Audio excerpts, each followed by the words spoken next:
What do you think will be the big "cigarettes are bad for us" moment for our generation? I think children's play is being increasingly cut out of schools and early years programming in an attempt to cram in more academic content. The thing is, young children learn more from play, including academic skills, than from classroom settings and flashcards. We're going to see much higher levels of developmental delays and mental health issues over the next few decades unless something changes soon. Living an easy life. I'm not joking, it's becoming evident that our lifestyle, with little meaning or struggle, has caused our depression. It used to be if you toiled in the fields with blood, sweat and tears all day, you put food on the table at the end and you felt successful and happy. Now you just go to a boring job for 8 hours and you can put food on the table and you feel no gratification in having that food, so you have to dream bigger. Now, you're not successful unless you have a big house, 5 cars, a successful Instagram or YouTube channel, whatever you decide you want, but the problem is it's all a hell of a lot harder and rarer than just being able to work in the field, where you come home and have a nice meal for the family, so a lot less people will ever have that happiness now. Working the fields at many points and places in history also didn't necessarily mean no time to meditate, contemplate, pray, or shoot the breeze plenty as well. I'd say we underrate the vital importance of that. Truthfully, I wouldn't be surprised if it's pre-workout powders or drinks. Like 7 to 10 years ago when the original Jack 3D came out, I think it's very possible that stuff could have possibly messed up my body more than I suspect. Pre-workouts were basically amphetamines and who knows what else junk. Sleep deprivation. Social media. There's been heavy evidence for a while that it's a contributing factor to the depression and anxiety pandemic, and it definitely contributes to ruining people's lives in various ways. I'm not saying it's all bad, but I feel like society would be better off in many ways if it wasn't such an influence on people. Working 50 to 60-hour weeks and stress is actually really bad for you. It's only getting worse for poor people. The cost of living goes up, real wages keep falling.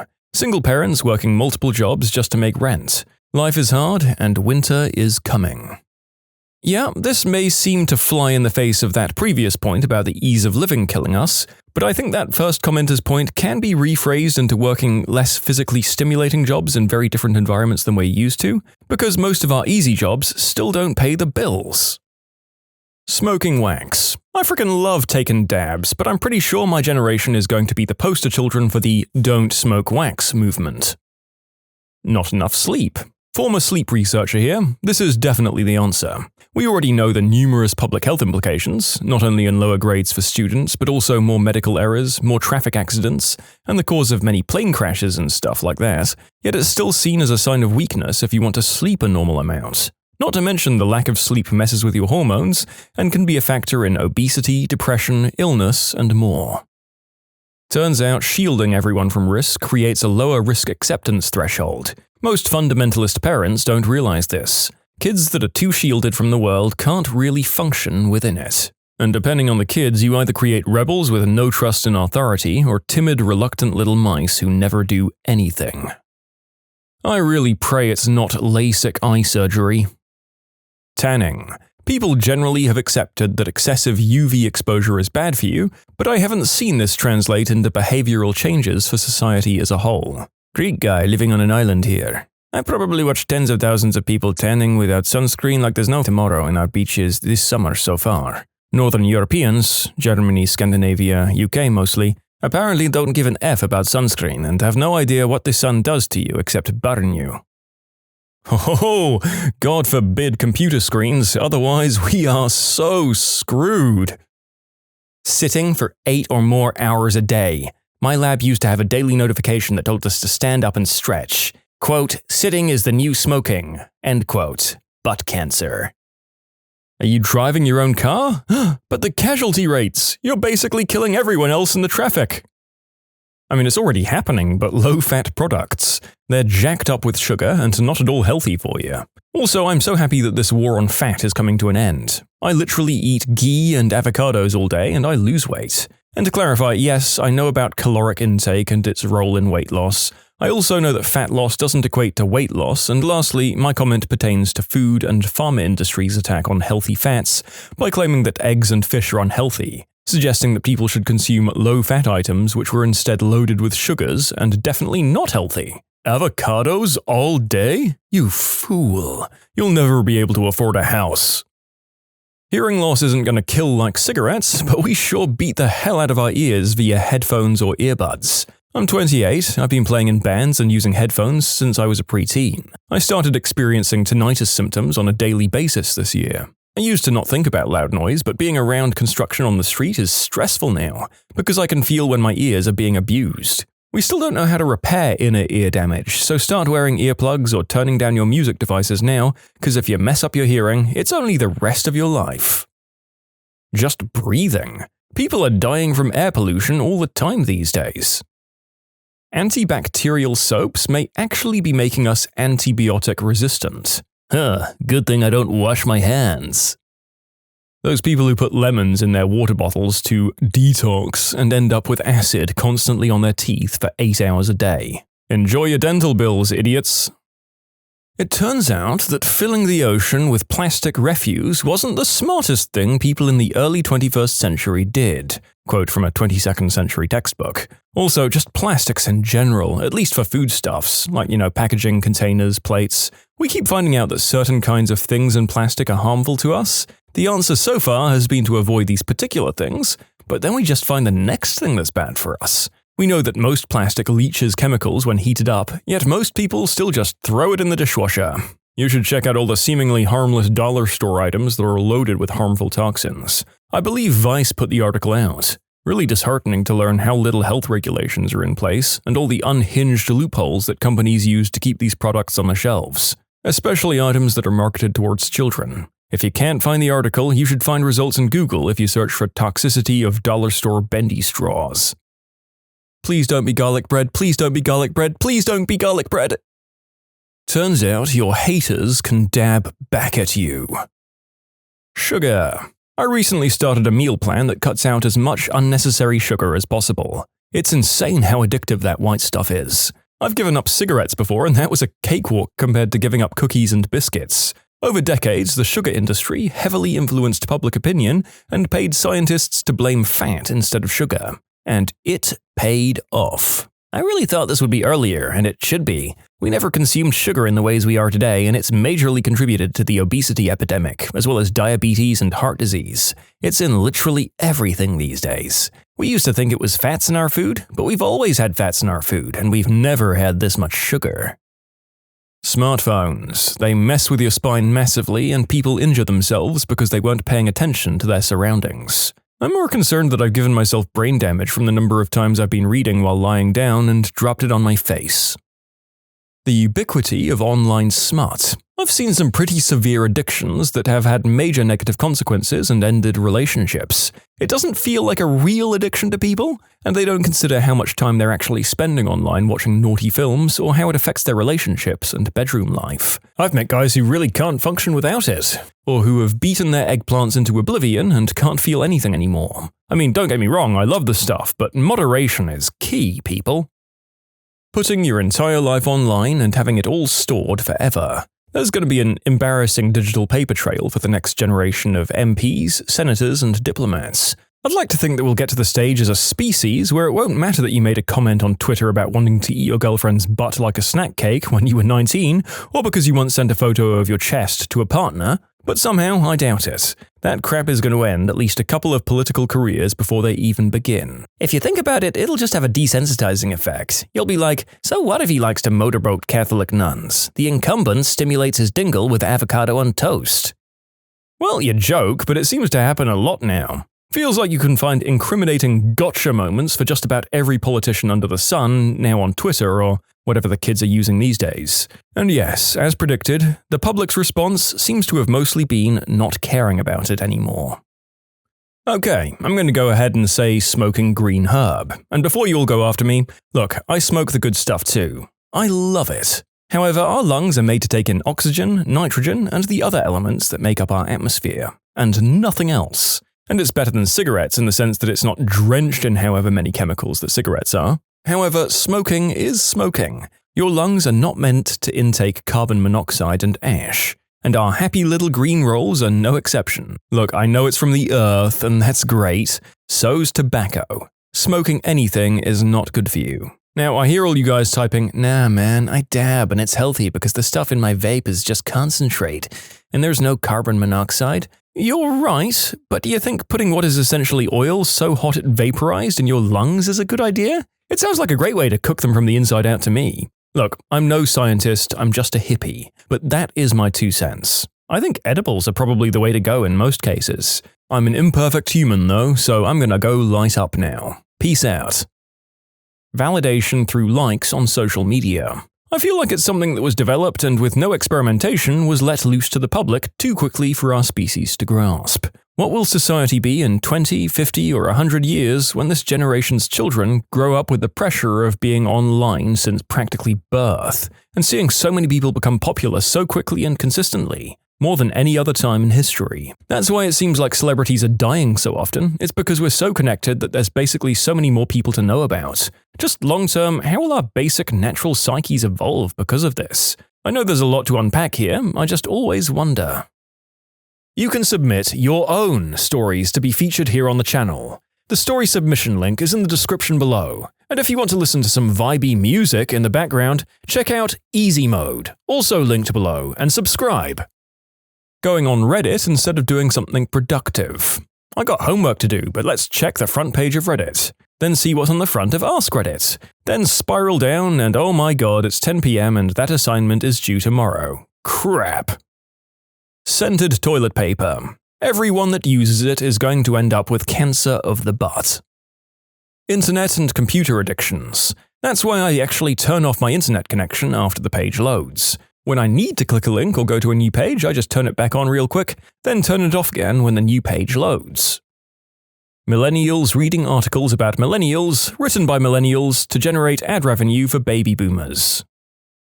iPads for toddlers and young kids. While it's true that there are educational apps, time spent playing with the tablet is time spent away from learning through real-world interaction. There are some studies that suggest that television is best left out until age 2 because the brain needs time to develop.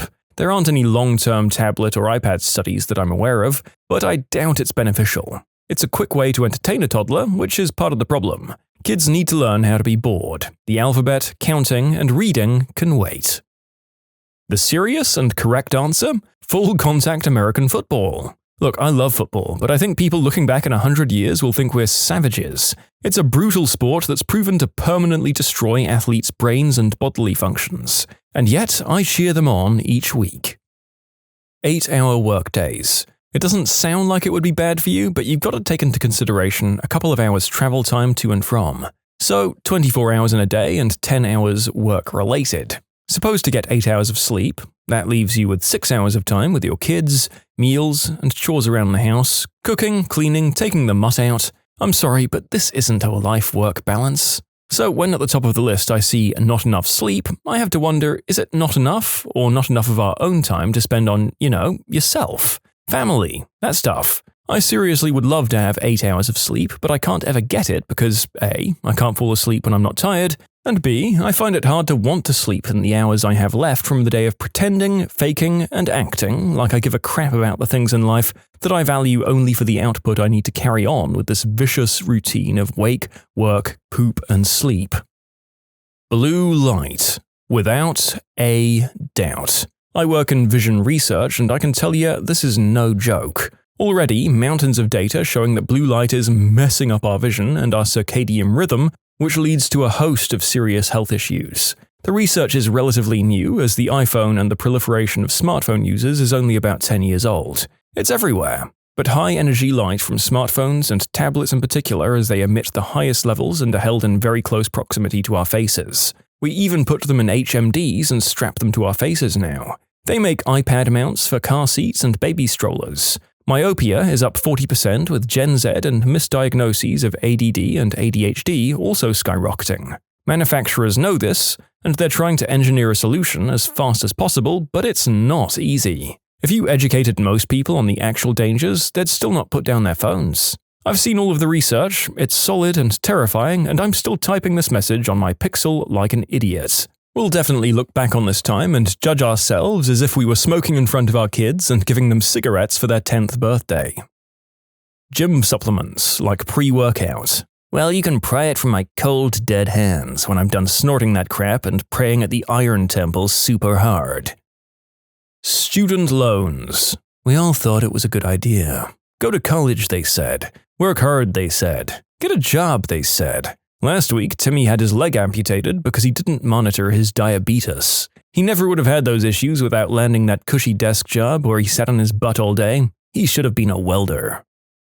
Oh wow, we got to our criticism of this through a really indirect route that I can definitely say I didn't see coming. Well done on surprising me for the billionth time, Internet. The people who think that green herb cures everything like some magical pill. If alcohol is going to be legal, I see no reason why Mary J should be illegal. However, I see a big problem with people thinking that it cures everything. Back in the day, they used to think that cigarettes were good for asthma too. Spoiler alert, they're not. Also, I'm sure that a lot of smack addicts feel a lot better when they have a steady stream of smack in their veins. This is what substances do, people. It's how they work. Enjoy yourself, but don't lie to yourself. It's obesity and junk food. Plenty of people are still in denial. The healthy at any size movement, for example, and corporations still pump everything full of sugar. There's big money in keeping people fat. In all seriousness, I think we're playing a game right now as a society where we pretend this is fine. Yes, everyone knows deep down that it isn't, but we're spending decades of our lives very overweight, or obese anyway, and we're getting really sensitive about it too, which is another problem. In about 30 years, we're going to look back and realize we definitely didn't take being fat seriously enough. The mental health cancer that is social media. Give voices to a bunch of folks with no business having a public voice, and watch their mental health go up in flames. I've always thought it could be birth control. I personally take the pill, but messing with hormones intentionally can't be great for you. I mean, I take the pill because if I didn't, I wouldn't be able to function during my period weeks. People tell me all the time I'm killing myself, but I guess I'll have to take that risk. Headphones or earbuds. Whenever I use them, I place the volume super high to block out the other noises. Probably will go deaf sooner when I'm older. Mary J. It's way better than cigarettes, booze, or hard substances, but so many people seem to forget that if they smoke, they are putting tar in their lungs. And there hasn't been a whole lot of medical research to fully explore the ill effects, beyond the obvious breathing problems and blockage, from excessive or long-term smoking.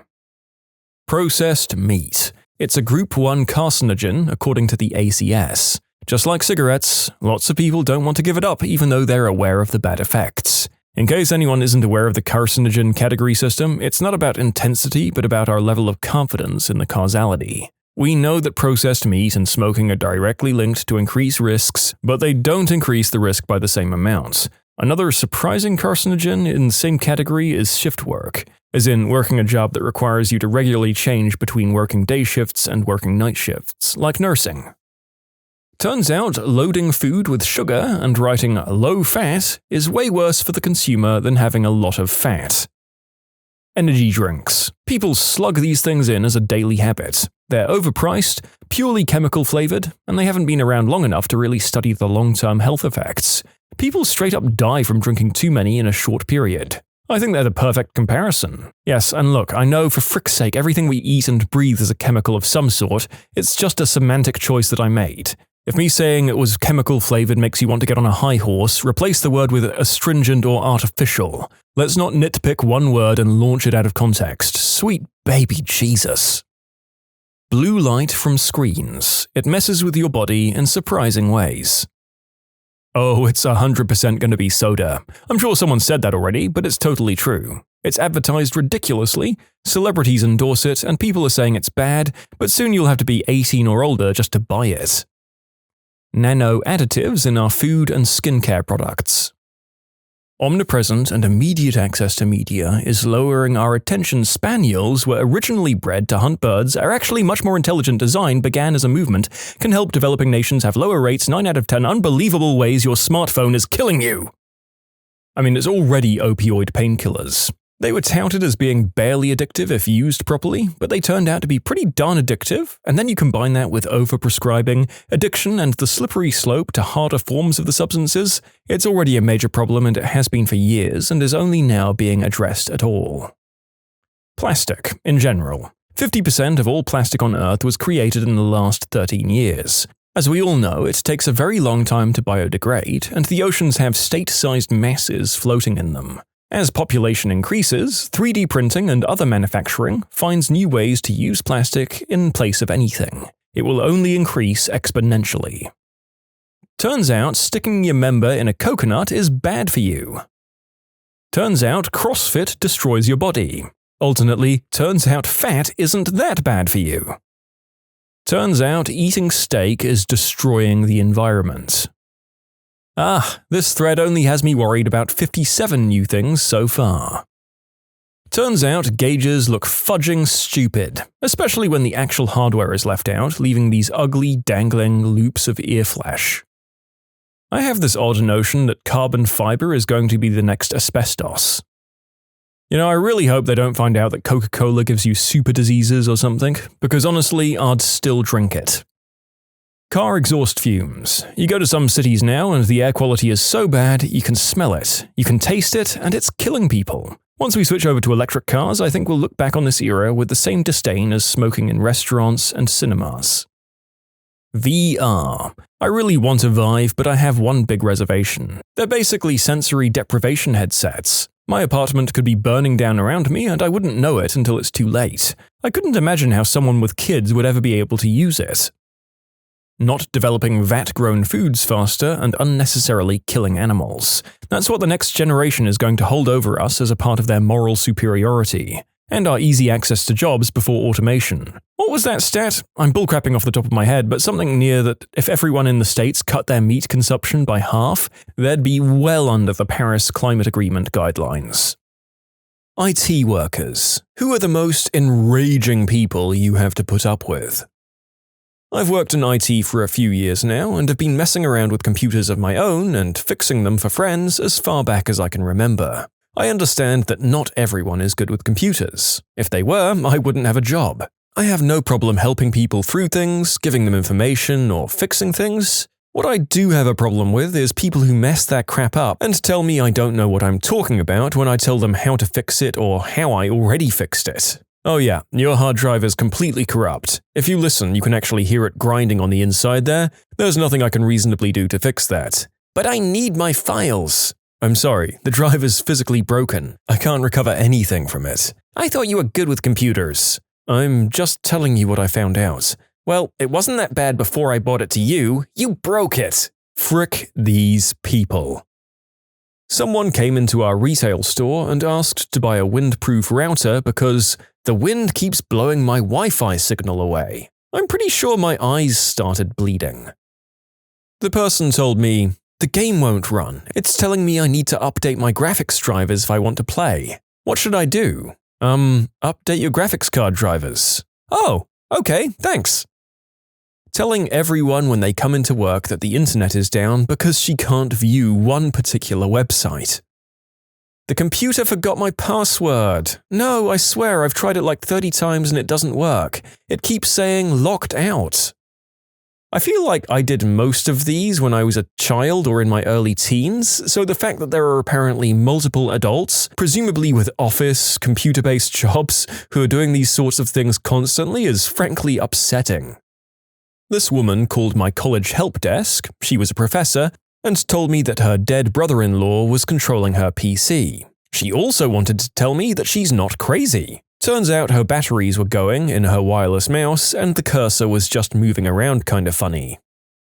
My 64-year-old colleague said, I've just had it with this computer. I can't even find the internet. I say, you're using it right now to see your Gmail. No, this is my Google. I need the internet. And a few people here are saying, well, they're old, and that would be a valid excuse, but this person's position revolved greatly around data entry in a course and program management system for a college. One of our management systems is run off a website called AITA. Knowing how to access the internet is a good idea for that job.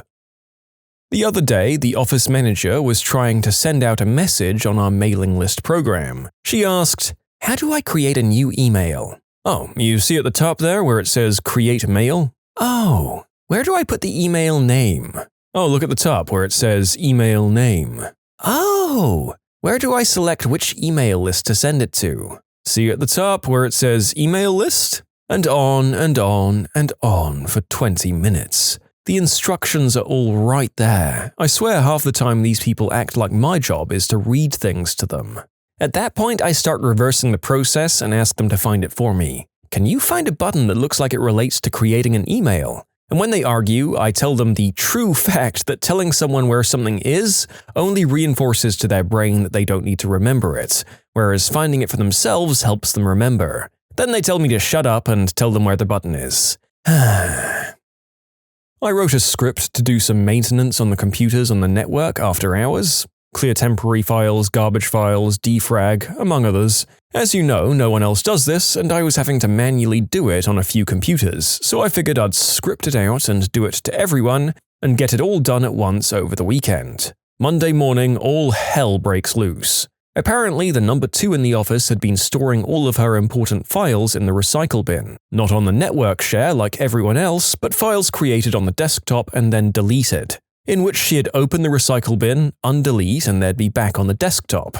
Unfortunately, I had no backups, as the backup procedures I had did not in fact back up the recycle bin on all the computers. I ended up pulling a 50-hour shift redacting and trying to manually put the files back, of which I got about 80% of them despite the defrag. I was in deep crap for about 2 months after that. This was back in 2003 when disk space was more of an issue and multiple desktops had out-of-disk space crashes, in which I manually fixed. I just decided after doing the 4th one to write a script to do the whole network, and yes, I did give notice on the Tuesday before Friday when I executed it.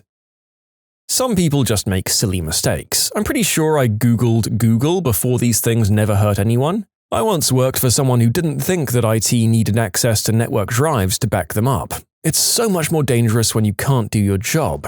Also, she read some book about lean and IT and only took some weird amalgamation of streamlining software to reduce the number of mouse clicks. So our test scripts literally counted mouse clicks and I had to recode modules because there were too many touches. So instead of making intuitive interfaces, I had to worry about clicks. I wish I were kidding.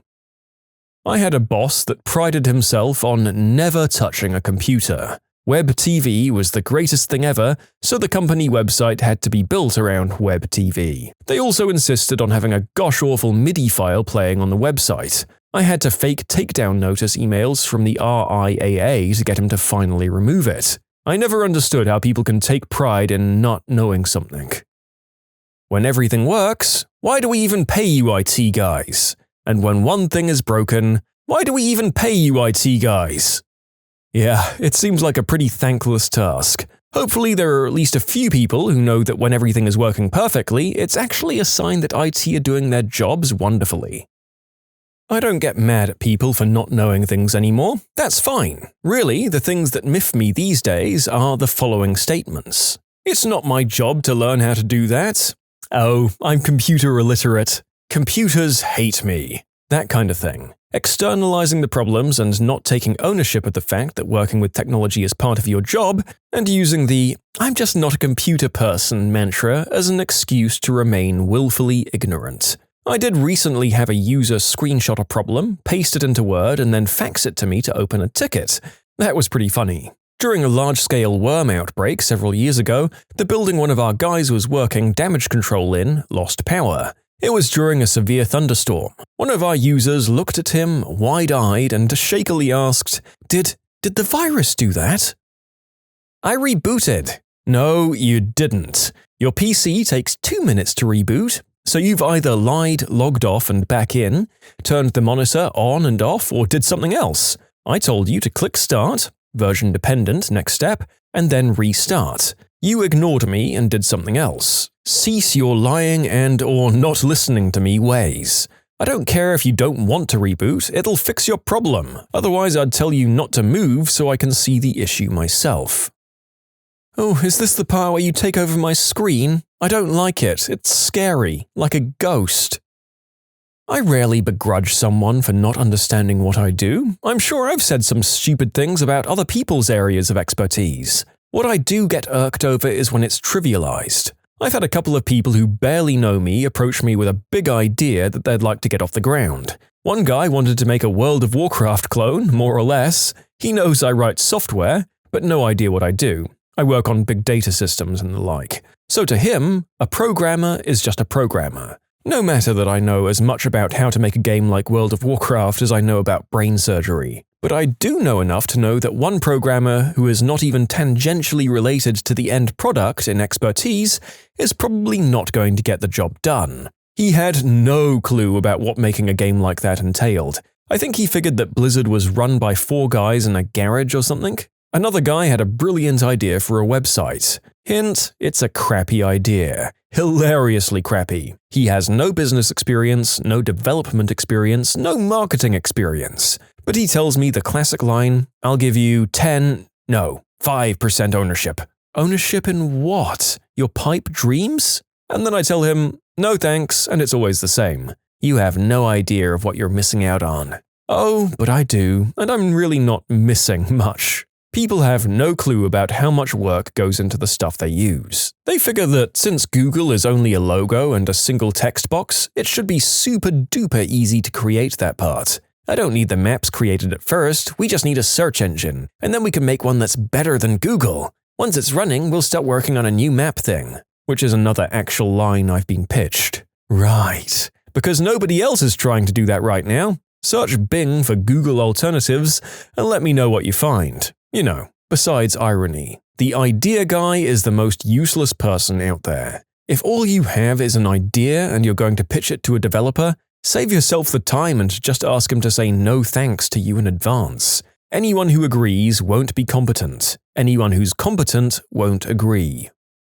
I've been in IT for longer than I care to admit, but my absolute favorite, well, a coworker came to look over my shoulder while I was working on an application. She looked at my browser and said, "Why does that say Mozilla Firefox?" "Because I'm using the Firefox browser." "Mine doesn't say that." "You may not be using the Firefox browser then." She goes back to her desk and calls me. "It says Internet Explorer?" "That's because you're using Internet Explorer." "Make it go away." "What?" "Make it go away." "Make what go away?" "I don't want it to say Internet Explorer on my machine, and I don't want it to say Mozilla Firefox on your machine. Make it go away." You can submit your own stories to be featured here on the channel. The story submission link is in the description below. And if you want to listen to some vibey music in the background, check out easymode, also linked below, and subscribe. I'm not IT and it wasn't enraging, but my mother called me once from her new iPhone 4S and said, "I can't get the phone to stop playing music. The only reason it's stopped is because I've called you. Help me." "Press pause, Mum." It was more funny than anything. "Did you really just tell me to turn it off and on again? I hope you're making a joke and referencing the IT crowd." "Yes, your computer missed the group policy update and you need to log out and back in. Shut up and let me do my job." It's not really something they told me, but the act of washing your hands in pizza grease and then touching every part of my screen. Sweet Lord. Have I accidentally come into a story submission for IT staff at a kindergarten? Because surely there are no adults getting pizza prints all over someone's LCD screen. That's outrageous. Customer. I changed my password and I can't use my computer anymore. So I say, "Alright, I can probably reset it. Do you know what operating system you're using?" Blank stare from the other end. I say, "Some OSs are easier to reset than others. I need to know what OS you're using." "Oh, I'm on the Comcast Internet Pipeline operating system." "Awesome. So that's actually your internet provider. When you turn on the computer, what does the screen look like?" Blank stare. Does it say Windows 98, Windows ME, Windows XP, Windows 2000, Windows Vista, or Windows 7? Wait. Is it even a Microsoft product you're using, or a Mac? Of course it's not a Mac, silly. I don't have the money for a Mac. So what operating system is it running? Blank stare. Never mind. Just bring your computer in. It's going to be $200.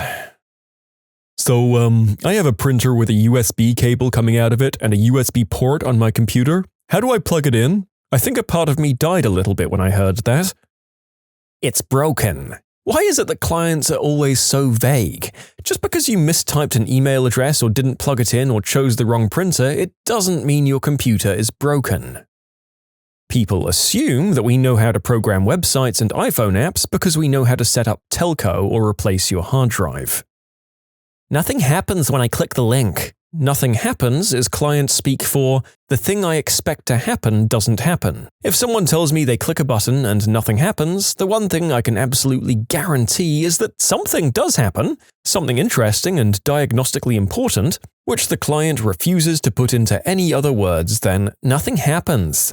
Maybe they get an error message, maybe they get a white screen, maybe an Ajax loading GIF appears, but hangs there forever. Maybe the browser crashes altogether. Maybe the whole computer crashes, catches fire, and quickly spreads, killing the client's newborn infant. The client will still describe this as, "I tried, but nothing happened." Ugh, what do you even do here then? When I told her I had to wait for the vendor to contact me back after they looked at the issue, I calmly said, "I make sure you can do your job," and then I just walked out of her office. Most EUs have no idea their programs are from a specific vendor who is the go-to source when stuff hits the fan, like today. You can't win, really. Every once in a while you have these small victories. Someone has a problem, you remote into their workstation, it's something easy, you click through a few menus quickly and some screens which look impressive because of all the numbers and tech jargon, and then presto, they think you're a hero. But most of this job is waiting. Waiting for when you're needed if you don't have anything else which needs to be done, or you're in a panic when things go wrong. It's extremely stressful. It's either, why are we paying him if all he seems to do is sit around, or why are we paying him if these things go down? You're damned if you do, and damned if you don't. What version of Windows do you have? XP? 7? 8.1? Internet Explorer 10? Most times when someone sees me doing something in the command prompt or terminal for any reason, apparently I'm hacking. No, I'm not hacking, I'm updating my software. No, I'm not hacking, I'm talking on IRC. Friend going to college for computer science and needed a new laptop. We were having a conversation about what to download first. I said, "You should probably get something like Chrome or something similar as the very first thing. I use Internet Explorer, I don't like those other ones, they give you viruses." She got a virus within a week on her brand new laptop. Going to college for computer sciences. I couldn't facepalm hard enough. Are you in Windows 7? XP? I don't know, I'm not a computer expert. Are you an expert in being a total moron then? My memory stick comes up as FAT32. Does that mean I've got too much stuff on it? Is it saying it's too fat? True fricking story. No way. The narrator refuses to believe that this one is true. I can't exist on a planet where someone believes that the IT pioneers of the world decided to indicate a drive has reached capacity by fat-shaming it. I don't want to be in the same species that has this. Those that hover over my shoulder asking questions that only slow me down. What's that? Why do you do that? How does that work? What are you doing? Honestly, I don't even mind being asked questions 99% of the time. What irks me are the people that have 50 million irrelevant questions that actually slow down my progress and interrupt my train of thought. If you want me to train you on how to do my job, you're getting an invoice that has a line item for X hours of training at $1,500 an hour. Then there's those people that used to be in IT years ago and somehow feel that makes them the experts. You were in IT. You've been out for 20 years. I've been doing this for the past 15 years. I'm the damn expert. Quit telling me how to do my job. You're wrong. Sit down and let me get you back to doing what you are the expert at now, which is not IT. I could do your job. Good, so I can go back to doing something useful and you'll take care of your own problems from now on. I find things other so-called techies say are more enraging. However, a few years ago, I had a client that wanted her PC cleaned up. In the end, I installed MSE and MBAM and configured it. A few months later, I got an email from her. She says she might have a virus and for me to check into it. I remote in and see that MSE is gone and Symantec AV is installed. I ask why she removed MSE and brought Symantec. She started her answer with, "Well, I felt," and I just stopped listening to her feelings reason.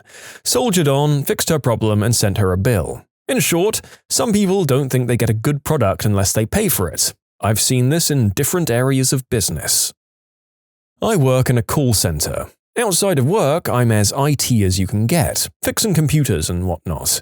My day job is dealing with calls about people's accounts at a credit union. I enjoy it for the most part, aside from the fact that we have to tell our members about services that we offer, and we have to refer 10% of our calls. So this one girl calls, I check the date of birth, and she's 19, calling for her balance. The first thing I do is ask if she uses our online banking, as I get a referral and she's young enough not to use the excuse of not knowing how. She responds, no, well, I don't know. I mean, I look at my balances on my phone, but I never go online. Frustration intensifies. When I sit down at a user's machine to put my talent and years of training and experience to work, and they say, when you're done playing with it, let me know so I can get some real work done. On a computer that they need to do their job, that they screwed up with their quest for pretty wallpapers or cute animated mouse pointers or great deals on vacations or fortunes from Nigerian princes or whatever. Ugh, there are so many annoying things that users do. Emailing simply with, my insert device or software is broken. Please try to elaborate, explain what you're doing and what happens. It's a complete waste of my time to have to probe you for information like you're 15 years old. On the same vein, they complain that the problem hasn't been resolved, but they never responded to your attempts to get more information. They'll walk into my office, stand there for 5 minutes while I'm on the phone with someone else because they just couldn't wait and their problem is incredibly important. It's a distraction to the problem I'm working on and unfair to all the other users who submitted their questions and issues correctly. 9 out of 10 times, it's not an emergent issue that needs my attention immediately. There's times where the company board say, sorry, we don't have any money to spend on that. And we really need to replace machines that are broken beyond repair. Meanwhile, they have enough money to buy water columns for the waiting room that bubble up constantly. It's to the point that I'm telling people to complain to the doctors on the board. Constant due date for projects that just aren't possible. Opening multiple new offices at the same time for a 3-person department, while also still being responsible for other projects and daily help desk support. They demo new software that clearly won't work, then buy it and tell us to make it work. They get upset when we can't deliver that or it takes a while. I just had a user come into my office to ask me to order her a new headset for her phone. I told her she'd need to speak to finance, but while discussing it, she explained further. People she's on the phone with constantly can't hear her, and she ends up yelling so they can. I tell her, why don't you bring it here first and see if we can't fix it? She gets the headset and I'm able to determine it's the voice tube. In the end, it's solved, no extra money spent. I don't understand why she wouldn't just let me know she was having an issue. I constantly have users that won't call or email to let us know about their issues. They'll do one of two things. Wait until I happen to be at their locations, which I've only left enough time for the issue that I came for, or they wait until it's thoroughly upset them and then send me an email with expletives complaining about the issue. They do not explain the problem, just complain. As an IT person, I can understand that not everyone has levels of knowledge about electronics that I do. When I've explained the simple things to you multiple times, that's when I get upset. I shouldn't have to show you how to attach something to your email every single time you do it. Either take a note or Google it at that point. I'm not your personal IT professional, I support an entire company of people who have issues. Yes, your simple thing comes across as a waste of my time. What product self-destructed the first time you used it? $5 shades. Bent over to pick up a quarter that I'd dropped, glasses fell down off of my shirt. Plastic cracked, lenses popped out. That was a $5 quarter that I picked up. A baseball bat. Not kidding. First throw, first hit, and snap. An oven timer. We did a minute test just to see how loud it was. The hammer inside shook the timer so hard, springs and screws started falling out. Like straight out of a Tom and Jerry episode, the amount of crap that fell out of this thing. It stopped ringing when it finally broke itself. Now we have an electronic oven timer. There's less shaking. A can opener from the dollar store. I paid $1 and got $0 value from it. I also had a hell of a time opening a can of beans. I had a candy floss maker when I was younger. It lasted a day. My brother received one of those Air Hogs remote control airplanes for Christmas. The very first flight, it went out of range from the remote and just kept going into the horizon. We searched for it, but never found it. At the time, it was devastating for him. My family didn't have a lot of money, so we couldn't get much for Christmas. That was pretty much his only gift that year, and my parents couldn't afford to replace it. They're in a better place financially now, so it's a funny Christmas story we tell every year. The cookie tongs at my old work. We had a raggedy box for cookies with a broken lid and no spare tongs to grab them. We had to waste plastic gloves every time a customer wanted cookies. It wasn't that big a deal, but we got a lot of complaints about it for some reason. Like 30% of our Google reviews were about the frickin' cookie box and how we got them out. So the company finally gave us a nice new glass display case and a set of tongs to appease the masses. The first time I used them, they snapped in two. I've never seen someone as heartbroken from some plastic from the dollar store as my manager that day. Apparently, the dollar stores in the States are way worse than they've been in any country I've ever lived in. I feel like the stuff the rest of us can get is garbage and short-lived, but doesn't literally fall apart the second it's used for its intended purpose. It was the year 2000. I wanted a Skip-It toy really badly, but I grew up super poor. Got a generic one from my parents one day. I put it on, rotated it once, and then shot-put-launched the counterball across the driveway. Could not repair. Immediately in the recycling bin. Black & Decker once sold an electric under-cabinet can opener that worked only once. As we were throwing it out, I looked up online reviews and found that every review said the same thing. It worked once and then never again. It was a can opener, not a cans opener. My printer. I'm not buying a Canon printer for the third time. I should have just learned my lesson the second time.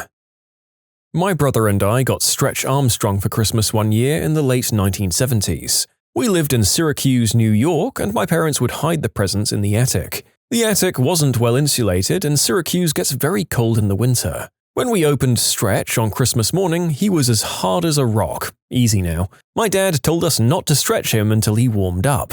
As soon as my dad left the room, my brother and I decided he was warm enough. Nope. We immediately broke Stretch's leg off. There was some weird gel inside. Sorry, Stretch, we hardly knew ya. A $70 pair of Wolford nylons. I brought the right size. I even double-checked with the sales associate. We took them out of the package, and as soon as I went to put them on, they basically disintegrated. Oof. A Johnny. I started my love life off the right way, with a teen pregnancy scare. A crappy bra. Literally had it on for not even an hour and the underwire popped out and stabbed me in the chest. Stupid underwire. I brought an old rifle called an SKS. It was covered in preservative grease. I went home and disassembled it to clean it, and disassembled everything. Well, there's a lot of springs under tension in that rifle. It's amazingly complicated internally for what seems to be a simple weapon. I turned a little lever to see if I could get a part out, and it launched a spring deep into my backyard, and I never saw it again. My Digimon Greymon toy that I bought in a stand during the monthly fair. It broke my heart, and I've never brought anything else from that fair. My friend's wire saw to cut some campfire wood. His response to it breaking? Well, I guess that's why it was only $5. I bought a high-quality coffee grinder, Burr, with good coarseness controls, and the first time I turned it on, the timer handle broke and it started grinding forever. I still use that grinder, but now I have to plug it in to turn it on and unplug it to turn it off. The grinds are great at many sizes, coarse for cold brew and V60 and Chemex, and also very fine for AeroPress. It's just annoying that the switch broke. I saved up for months to buy Skate for Xbox 360, finally got it, and after putting the disc in, my console got knocked over and screwed the disc up. I never got past the menu, and I had to wait 3 months to buy it again because my parents refused to help me pay for it. This charging case for my phone. The one thing you shouldn't do is remove it vertically. I did exactly that. The dollar store version of a ball and paddle. Stupid elastic came off the board that was held together by a normal staple. I brought a really cool kind of military-looking jacket from Forever 21. When I got home and took it out of the bag, a button fell off. Later that night, I wore it out, and over the course of the evening, every single button came off. Never shopped at Forever 21 again. I mean, on cheap clothing, you should reinforce the threads on buttons. You just grab a sewing needle and some thread and go over it once or twice. It can be the difference between garbage and not garbage. Although cheap, fast fashion stores are hit and miss with quality. I brought a Forever 21 shirt that lasted 3 washes, another I've had for 6 years without any holes or rips. The tremolo bar from my first electric guitar, a Squier Strat. I inserted it slightly misaligned into the screw rail, and when I screwed it in, it literally melted from the torsion strength, broke apart, sealed the hole, and left the bridge pulled upwards. In consequence, the strings floated half an inch from the bridge. I didn't tell my parents because it was my sweet 16th gift, and they both seemed so happy when they gave it to me. Nowadays, I realized the repair would have been $30 tops. I still used the heck out of it though. It gained some massive tone and would occasionally detune, but I loved it despite that. On the flip side, my fingers became hella strong due to the added pressure, and whenever I used my friends' guitars, I felt like Piccolo or Rock Lee when they dropped the heavy clothes. Their strings felt like butter. 3 out of the 4 Razer products I've ever owned. PC gaming equipment. A 4x4 Rubik's Cube. An expensive nutcracker soldier given as a Christmas gift. I put the nuts in its mouth, worked the lever, and his jaw broke. Were you putting the right sort of nuts in the toy's mouth? Sorry, that was a low-hanging fruit. Pun intended. But for real, this led the narrator to find out that the toys called nutcrackers aren't actually made to crack nuts. They're just called that. Fascinating. Can opener. Went through 4 in 2 days. Ended up just borrowing my mum's. Never gave it back because it's the only one I've owned that's lasted. Damn thing is older than me. The tent I won for selling $800 worth of Boy Scout popcorn? It broke while I was setting it up in my parents' backyard. Never sold again. Not because the rewards sucked, but because the popcorn was so terrible and overpriced that I felt guilty about it. I would have preferred to just straight up ask people for donations. The tax write-off would have been worth more than that fricking popcorn. A cheap dollar store frisbee. I threw it to the dogs exactly 1 time. They returned from the other side of the backyard with it in 5 pieces. A cast iron skillet. First time preheating it on the stove, it cracked clean in half. It was very loud and nearly scared the life out of me. 9 years later, I still have the replacement pan Freddy's gave me. One time I sort of got into Rubik's Cubes and I decided to buy one from eBay. It was really cheap, something like $2. I didn't even notice until a few hours later that the delivery was from Hong Kong and that it would take about a month to arrive. Didn't really bother finding a different one. 1 month later, my interest in them had died off. I didn't even remember about the order until it arrived. A whole month for delivery, and it fell apart as soon as I tried to use it. I hate to reinforce the stereotype that things made in China have bad quality, especially because I am Chinese, and to be fair, it was really cheap, but I mean, yeah. I bought my 16-year-old son a used car as a birthday gift. I was 20 miles away from the dealership and I put down the sun visor. The plastic visor holder clip broken too. I would have enjoyed this way more if the car had broken. You wouldn't have. That would have just been the price of comedy. Oh, what broke for me, you ask? Oh, nothing. Just my heart. They don't make wooden bats like they used to. I bought one a year ago. It cracked on the very first pitch. I have a George Brett baseball from my childhood that I could probably chop down a tree with. A compact digital camera I got for my parents for Christmas in 2006. After opening gifts, I turned on the camera and was looking at it and wanted to go downstairs to my room. I tripped down some stairs, dropped it, and the lens smashed. Those goddamn sponge mops. I almost always end up breaking it just trying to get the plastic wrap off. So technically, before I used it. The first winter I owned a car in South Dakota, I bought an ice scraper which immediately snapped the first time I went to use it. I ended up holding it by the blade end and doing it that way for a longer time than I care to admit. I won a decently nice Shakespeare fishing rod and reel set in a raffle at work. I had it for a few months, unused, until I got the opportunity to go to a barbecue someplace that had a dock on the river. I was going to fish with my new rod, finally! I got it all set up, hook tied on and baited, a weight and a floater, and I got to cast for the very first time, and mid-cast, the screw holding the reel onto the rod unscrewed. I guess I didn't notice it was super loose. And with my cast, the reel flips off into the river. I was pretty devastated. I even offered some kids swimming like $20 if they could find it, but the water was too deep and murky, and it was never seen again. You can submit your own stories to be featured here on the channel. The story submission link is in the description below, and if you want to listen to some vibey music in the background, check out easymode, also linked below, and subscribe. My brand new wireless mouse. I broke the dongle by dropping my laptop squarely onto it. My brand new Range Rover. Test drove it, bought it, got handed the keys, then could not get it to start. The mechanic comes out and gets it to start, saying I wasn't stepping on the brake hard enough. Fast forward to 10 days later, it doesn't start. Towed to the dealer for service on July 29th. Still at the dealer to this day. A veggie spiralizer from Pampered Chef.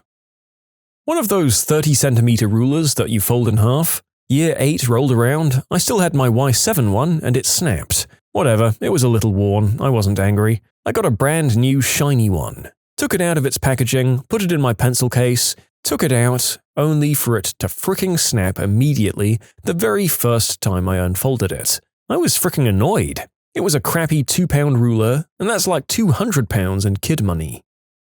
A screwdriver from the dollar store. I needed it to put some furniture together, but it broke halfway through screwing in the first 2 screws. I wound up using a different screwdriver for the remaining screws. It turned out that the bookcase I was building needed nails hammered into the back, but I didn't have a hammer. I wound up using the handle of the screwdriver to bash the nails into the back.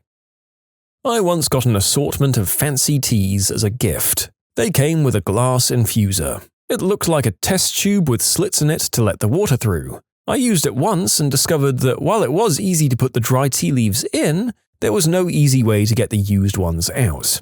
I've got a mesh tea ball with a hinge on it now. Yeah, that seems needlessly finicky. The things some people will go through just to have something that's prettier or fancier looking. My first Android smartphone. Went out to play Pogo and dropped it. Without any protection, as I'd ordered that online the same day. I wanted to die. A bamboo bath tray. I tested it out with my book and my wine in bed a few times to make sure it was sturdy. After the dry run, I used it in the bath. It worked until I picked it up to put it away. Literally fell apart in my hands. My boss's jet ski. I got invited to a party at his place. He had a decently sized pond on his land. People were taking turns on the jet ski, so I decided to give it a go. I made one turn on it and it flooded, so I had to drag it back to the dock, having no clue what happened to it, while fearing that I'd broken it completely. I bought a cheap tripod off Amazon and the handle snapped right off the first time I went to turn the camera. Broke before we even used it. My mum and I were coming home from a trip to IKEA. We got a couple of things, one of them being a white colander to drain things in. We pulled into the driveway and started unloading all of the crap. Before we could even get in the door, I dropped the colander and it hit the concrete just right to where the paint on the bottom edge chipped completely off and totally dented the bottom. We still use it to this day, even though the bottom is a little rusted by now where the coating chipped off, but the food never touches that part. It's a joke between my mum and I. My $2,100 laptop. Sent it back 3 times during my freshman year of college, and finally got a new motherboard. Dell customer service has a disgusting amount of room for improvement. A foldable Ninja Star I bought from a gas station 15 years ago. I spent half my paycheck on that. Piece of crap. I got this RC car for Christmas one year, and for some reason I thought it would work in water like a boat. It didn't. It broke. I got my braces fixed once. I broke them while eating less than an hour later. A laptop I purchased. I got a laptop and brought it home to install everything and install the programs I needed for school, just to find out the disk drive didn't work. So I went back and returned it and got another one, got back into my car and drove home to open the laptop to discover all of the keys on the keyboard were in the wrong spots and they didn't type the same letters as a standard keyboard. So I turned around, got back in my car, and drove back to the store. Got my third laptop, checked it in the store to make sure it was all correct, and that one worked great. My Gillette Fusion blades. It was the first time I tried shaving and had one heck of a beard. The blade broke before my beard did.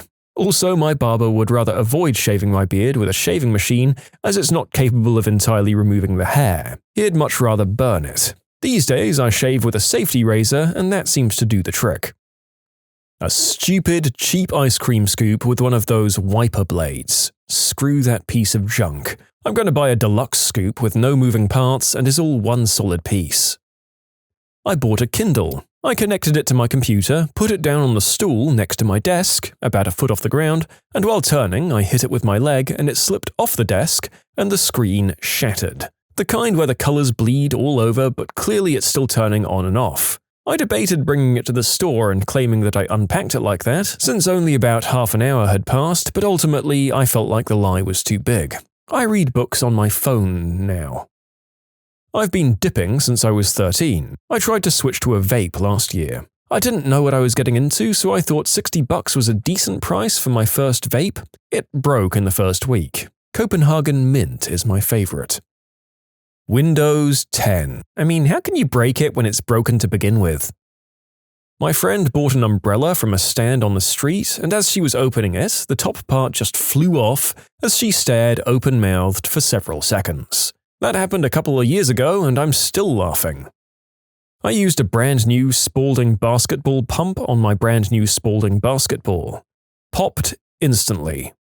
I would pay to be a fly on the wall watching that kid's heartbroken look, because as devastating as it would be when it happens to you at that age, you got to admit it's kind of funny watching that level of heartbreak on a kid. Not so much the thing breaking, but when I was 12 I got my first pogo stick. I decided to test it out on the nice, level pavement of our driveway. 1 bounce, 2 bounce, 3 bounce, tipped over sideways and shattered my elbow in 3 places. In other words, the pogo broke me. The earbuds I just bought. Good day. A camping lantern. Broke the very first night. We spent the rest of the trip using glow sticks and an Eddie Bauer wallet light. As some background, I went camping with my best friend's family when we were kids. They bought about half the camping gear at Big Lots and included the lantern. It broke immediately and we spent the rest of the trip without consistent light. We used several glow sticks and a little wallet light. One of those credit card slim LED things when we actually needed light. They never went camping again. A pretty Christmas tree ornament. I hung it up to take a picture and it slipped off the branch and shattered. Any prize I ever won from an arcade. My laptop. I just took it home from the store and was on the couch setting it up while my 2 older brothers were wrestling, and they managed to fall on it and snap it in half. They always bullied me, like most older brothers do, and they had to split the cost of a new one. It was one of the best days of my life. Runcam HD 2.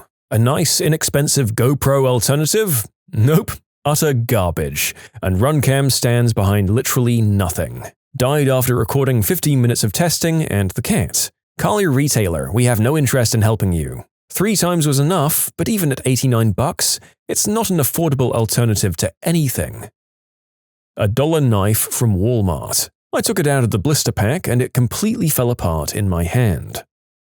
I bought a house during a hurricane. The roof leaked the first night we slept there.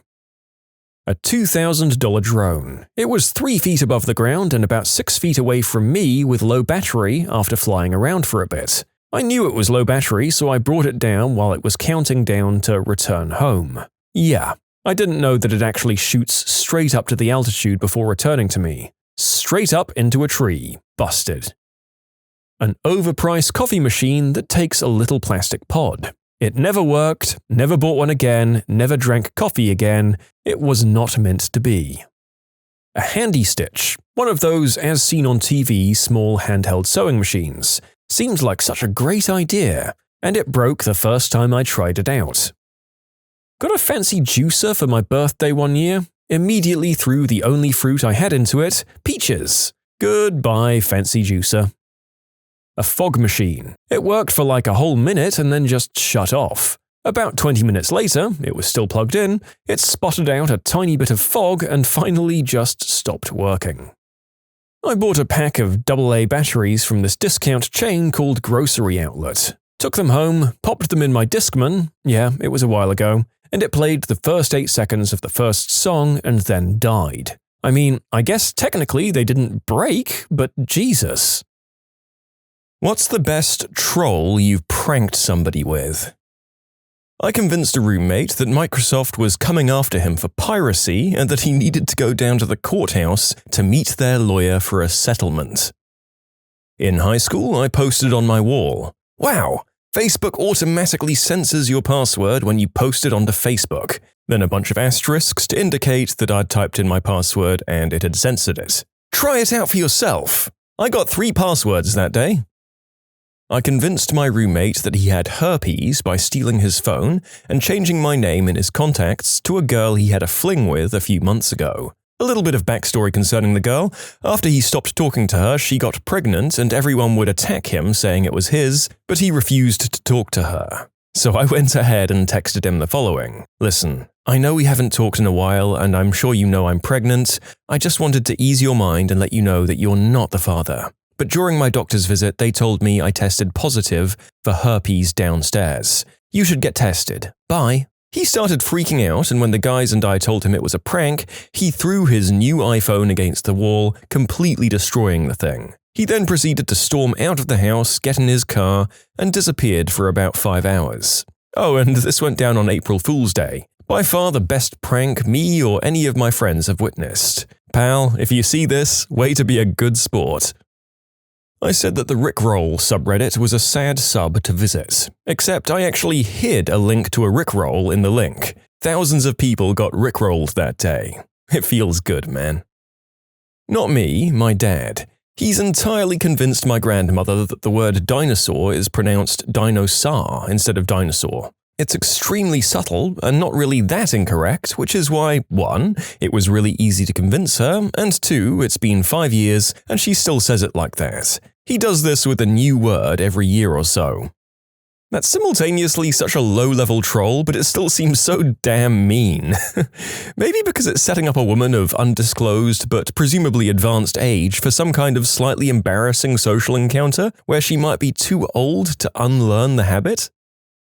When the DayZ mod first came out, me and my friends played on a server that was set so that you spawned with nothing but a bandage and had reduced loot spawns in buildings, which made it quite hard for new players to get started. So we'd fly up and down the coast, picking up new players and offering to kit them out, and now in DayZ even a basic pistol is lethal in the right hands. So we'd tell them we're dropping them off at our base, which had some supplies in a crate, which they could load up on and then leave. However, the room they were dropped off into had only a crate filled with empty tin cans and water bottles inside. In order to get out, the player had to answer trivia questions, and an incorrect answer would result in us building another section of wall in the room. 3 wrong answers would result in the final section being placed inside the player, generally crushing them, as the player model would just randomly start breaking bones on the walls as they couldn't move anymore. If they answered right or did something funny, like one guy who was asked to sing a song and began singing Blink-182 songs, they were released outside to find a backpack with food and water and a suppressed M9 and a briefcase full of gold. Most people were pretty good sports about it. My friend convinced me that the past tense of mine was moaned. He also convinced our other friend that the past tense of blind was blound. I worked at Subway and had some trainees, one of whom was just dumb. Nice girl, but dumber than a bag of soup. One day, the toaster oven broke. I'm not sure why, but when she asked, I just said the flux capacitor was broken. She probably told at least 10 customers this before someone else told her. We all had a good laugh about it. Oh my god, I managed to convince a girl in 8th grade that it was impossible for water to exist in a liquid state. Yes, you heard that correctly. About 8 years ago, all Facebook events had attending, maybe, and not attending buttons, and it would show how many people fell into each category. Also at that time, people weren't very good at keeping their events private. I created a Facebook group that eventually amassed about 500 fellow trolls. Every day I'd search on Facebook for party or reception or whatever, and I'd find a private event that was accidentally made public. I'd then send the link to everyone in the group, and we'd all go to the page and click Not Attending. So some kid would be having a birthday party, they invited their entire class, and Facebook would show that 20 people would be attending, 5 people were maybes, and 500 would not be attending. I tricked the whole of Reddit into believing I was a National Geographic photographer doing an Ask Me Anything. It ended up on the front page. I convinced my wife, who never watches game shows, that contestants on Jeopardy have to pay back their debts if they have a negative balance at the end of the game. Well, that's why it's called Jeopardy, right? It's just live TV gambling. It wouldn't be very tense if you didn't have the chance of losing and weren't putting anything on the line. That's why it's such a durable and popular format compared to those other wussy game shows, where all you can do is win. When she said she was going to look it up, I said, "Sure, go ahead, you'll find confirmations, but the show likes to keep it quiet because some puritanical sorts take it amiss." She went around telling people about this for quite a while before she got gently corrected by her brother. Apparently, people didn't want to embarrass her because she was so enthusiastic about it. Yes, I'm a horrible, horrible person. When I was a kid, I successfully convinced my brother's friend that our rabbit was a British kitten. When I told him later that I was just kidding and it was actually a rabbit, he didn't believe me.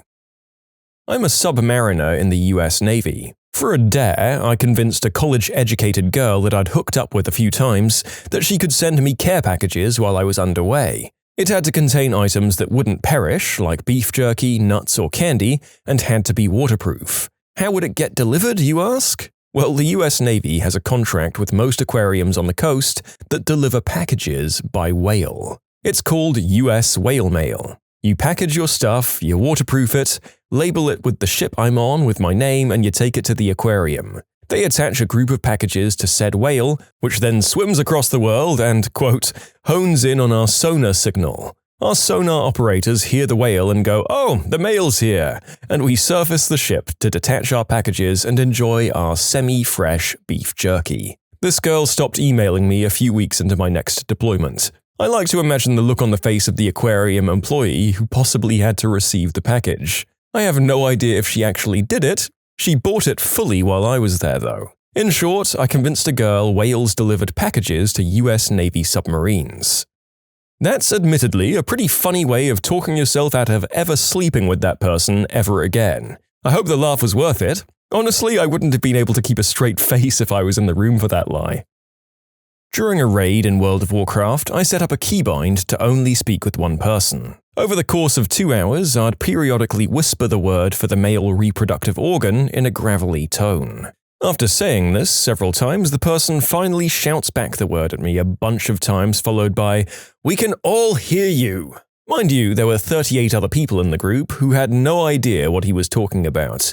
It went completely dead silent, and then someone asked, "What the hell are you talking about?" We spent the next 15 minutes laughing and trying to explain to him what had occurred. This was 2 years ago, and we still tease him about it. I also trolled my oldest child, 13. One night, several hours after he was supposed to be asleep, I noticed a light under his door, so I opened it to check on him. He was sitting on his bed frantic and completely freaked out. I asked him what was going on, and he said, "I was watching adult flicks, and all of a sudden the FBI said they're watching me." I'm trying very hard to keep a straight face as he's telling me this big story about how he has to pay a fee to the FBI or they'd come arrest him. I told him to go to sleep and I'd take care of it. The next morning, I explained to him that I'd spoken to someone from the FBI and they were going to let it go since he's a minor and didn't know any better, but under very specific conditions. Conditions being probation, more or less. He was to be on his best behavior with school and home life, assist with anything that was needed, and after a month, if there was no negative report from his parents, he'd be free and clear. I generally have a very good kid, but for that month, I literally didn't have to do anything around the house. It was wonderful. Once I convinced a girl that the only reason I had good grades is that I had a degenerative disease where the arteries supplying blood to my brain would steadily shrink, and I had to take a medicine every 12 hours so that they didn't close completely. Before the tests, I'd take a double dose, flooding my brain with oxygen and making me very smart. I convinced my mum that narwhals didn't exist. I once told a girl I worked with that someone had sneaked into the building we worked in and painted "Gullible" on the ceiling in bright orange paint. She looked up and said, "There's nothing there." I also looked up and said, "They must have got maintenance to paint over it." She replied, "Oh, that makes sense. They wouldn't want to leave it there." The year was 1999. In the 5th grade, I sent an automated message from ICQ to some girl in my grade advising that everyone needed to sign off within the next 5 minutes or else their ICQ account would be deleted. The message ended advising them to pass the message along verbatim. I then sat back and watched as classmate after classmate went offline. I was so proud of myself until a crush of mine told me she has to log off or else ICQ would delete her account. I play CS:GO. Every game I pretend to be a completely brain-dead Russian, which sometimes tilts my opponents off the face of the planet. It's quite a skill. You can submit your own stories to be featured here on the channel. The story submission link is in the description below. And if you want to listen to some vibey music in the background, check out easymode, also linked below, and subscribe. Back when The Creatures were pretty popular in comparison to how they are now on YouTube, like in 2011-2012, they had this public Minecraft server. They had this YouTube video of being on this server, and they would use commands in the chat to have the server broadcast messages by simply putting /broadcast before their message in chat. I can't believe no one had thought of it before, or that this command was disabled for non-admins, but I used the command to broadcast some really dirty things in chat, like racism, some pretty vulgar, racy stuff, anything edgy that a 14-year-old with power would say, all while making it seem like it was the creatures doing it.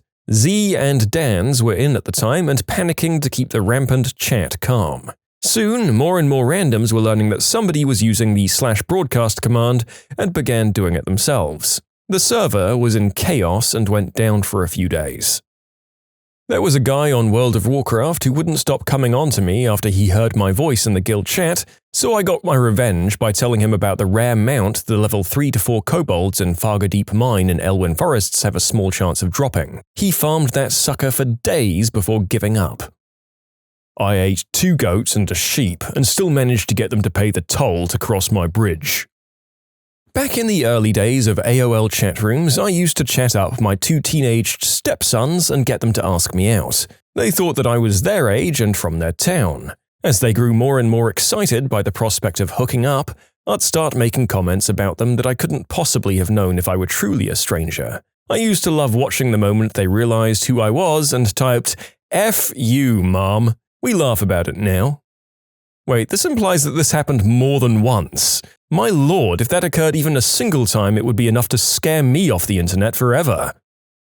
I once convinced my very high sister that we had been sitting in silence for the past half hour, and in fact we had been chatting. I got her to think that she had imagined the entire thing. That's what she gets for eating the last of the ice cream. Okay, a bit of backstory. Several years ago, a program came out called Comipo, which let you create comics using preset characters that you could modify, add text, and add special effects to, and so on. The thing was, it was extremely limited in what it let you do.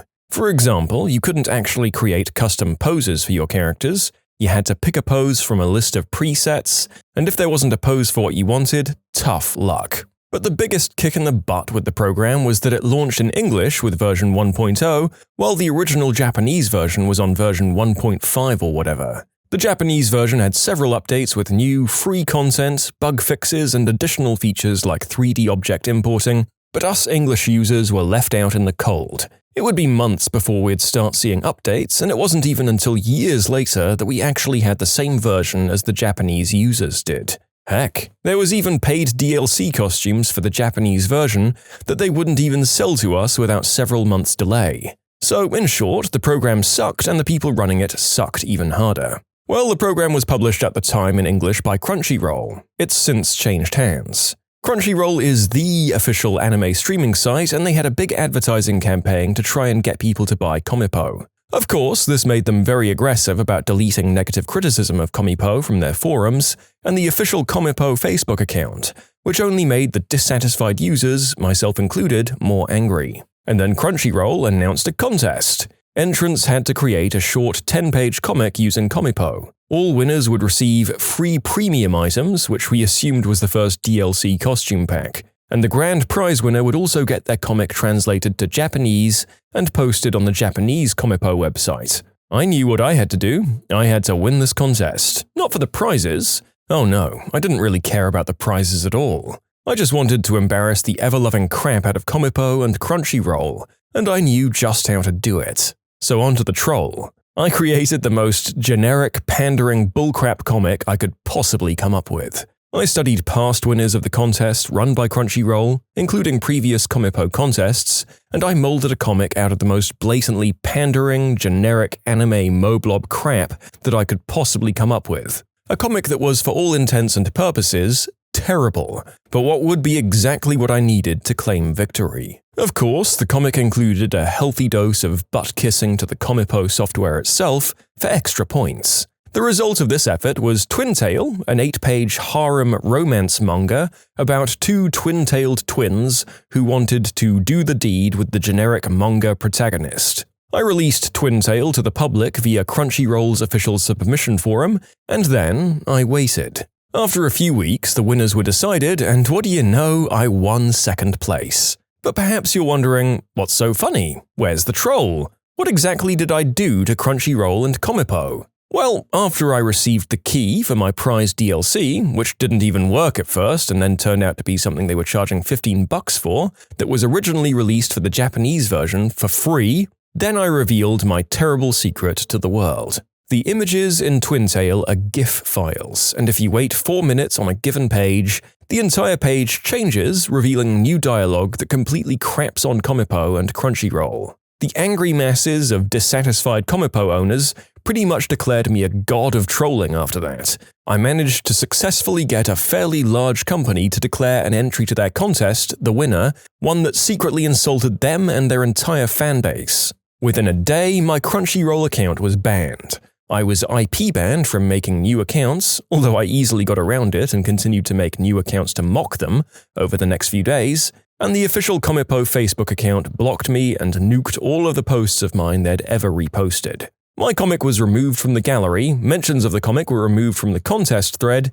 and anyone who mentioned the incident had their posts deleted from the Crunchyroll forums and their Facebook page. In short, successfully tricked the developers and publishers of a crappy comic-making program into declaring my entry into one of their contests the winner, while secretly insulting them via a comic that changed to say something else if you waited long enough. In retaliation, they banned me and banned all discussion of anything I'd ever posted. Haha, excellent stealth takedown. You can tell that they weren't even taking the submission seriously if they weren't even hovering on any given page for longer than 4 minutes. Way to call them out on it. I convinced my high school girlfriend that the trailblazer was an actual animal that Lewis and Clark discovered on their journey through Oregon. We were at a Portland Trailblazers basketball game for a date, and she kept commenting on how annoyed she was by the mascot. Ugh, what is that thing? Ugh, what's it doing? I said, totally straight-faced, it's a trailblazer. You never read about it? Oh yeah, well, they're extinct now. But when Lewis and Clark were traveling through what we now know as Portland, they actually happened upon it. Anthropologists believe it was something of a wolf-bear hybrid adapted to the wet climate here, and some have speculated that there may be 1 or 2 surviving that actually account for Bigfoot sightings. So she didn't buy it right away, but I kept at it pretty convincingly, and after about 5 minutes, she completely accepted it as fact. Fast forward 6 months, we're at a party with a bunch of our friends, and the Portland Trailblazers come up in conversation. She decides to share this fascinating and little-known fact. Everyone looks at me as she's sharing all of this complete nonsense, basically verbatim from what I told her, and we all just die laughing. A breakup ensued shortly after. In nursing school, I convinced a ditzy blonde girl that there was such a thing as cranial reflex, and she let me hit her in the head with a reflex hammer to test it out. Convincing everyone in a GTA 5 lobby that I was a 27-year-old Indian immigrant from New Delhi and that I was bartending for my uncle who owned a hotel in Tampa. I kept up the voice impression and story for an hour or more. The people there legitimately believed everything I said. Maybe not at first, but by the end they did. I broke the horrible news to them right before I left. They were so devastated. I told the new guy at work to top up the pressure in the forklift tires. They're solid rubber, by the way. After he spent about 30 minutes doing God knows what, he came up and said he couldn't find the right fitting for the air hose, so I told him to check the basement. There was no basement in our building. He wasted almost half of his day looking for crap that didn't exist. He also cut a piece of plywood too short and asked for help. I told him to go and ask the boss for the board stretcher. From my experience, trolls aren't very useful. Well, maybe as frontline troops. They're dumb as all hell, but they can take a beating, and you really don't care when they die. Not that I'd care anyway, but bygones are bygones. I've got one pointy tooth, it's my canine, and I had a girl convinced for over an hour that I was half vampire. I'm originally from a place called Saskatchewan. It's not really hard to pronounce, it's just like it's spelled, but if you haven't heard it a lot, it can be intimidating to try and read out loud. I briefly moved to Portland, Oregon, and whenever anyone would try to say it, usually correct or very close, I'd always say, "So close, just a little bit off," and they'd try again with a random inflection. I had one woman going every week or so for the entire year and a half that we both lived there. One time I broke into the bathroom of this really crazy school. I was having a good time until some punk with round glasses and his ginger sidekick shoved a wand into my nose and I passed out from the pain. 3 out of 10 wouldn't recommend. I'm in the dumb math class, so I'll just name a few I've managed to pull off this month. The first one was convincing literally over half the class that there were 14 original colonies, not 30. This was especially good as we'd been studying American history and learning about the start of the US. On Tuesday, December 13th, my teacher asked for the date and everyone obviously said, the 13th. So I gasped and said, "It's Friday the 13th!" A girl in front of me screamed, "Oh my god, really?" And after a good 30 seconds, someone said something along the lines of, "It's Tuesday," to which the girl turned around and said, "Don't play me like that." I think I've convinced a couple of family members that potatoes are responsible for 1% of the deaths in the US. What's the dumbest reason you've been fired? On Thursday, my boss has her daughter's dance recital that she had been planning for months. 3 days prior, I was asked to be a date to a wedding. I said yes and asked my boss, who immediately said no. We ended up getting coverage, and the wedding and the recital went off without a hitch. However, Thursday and Friday night, I'd started on some new meds for my incredibly serious illness beginning with a C, and they made me incredibly drowsy. So much so to the point that I overslept by 2 hours. On Friday, I started calling my boss, I have call logs, and as soon as she hears it's me, she hangs up on me. This happened 6 times before I make it to work, alternating between her cell and the store telephone. As soon as I get there, I try to plead my case and clock in. She immediately tells me to clock out as I'm a no clock, no show. I don't understand how this is possible, especially given the call logs and the fact that I'm seen on the security footage, and I clocked in anyway. I tried to get her to sit down in the office to talk calmly, and she, a very devout Christian woman who rarely curses, screamed at the top of her lungs to get the frick out of her office.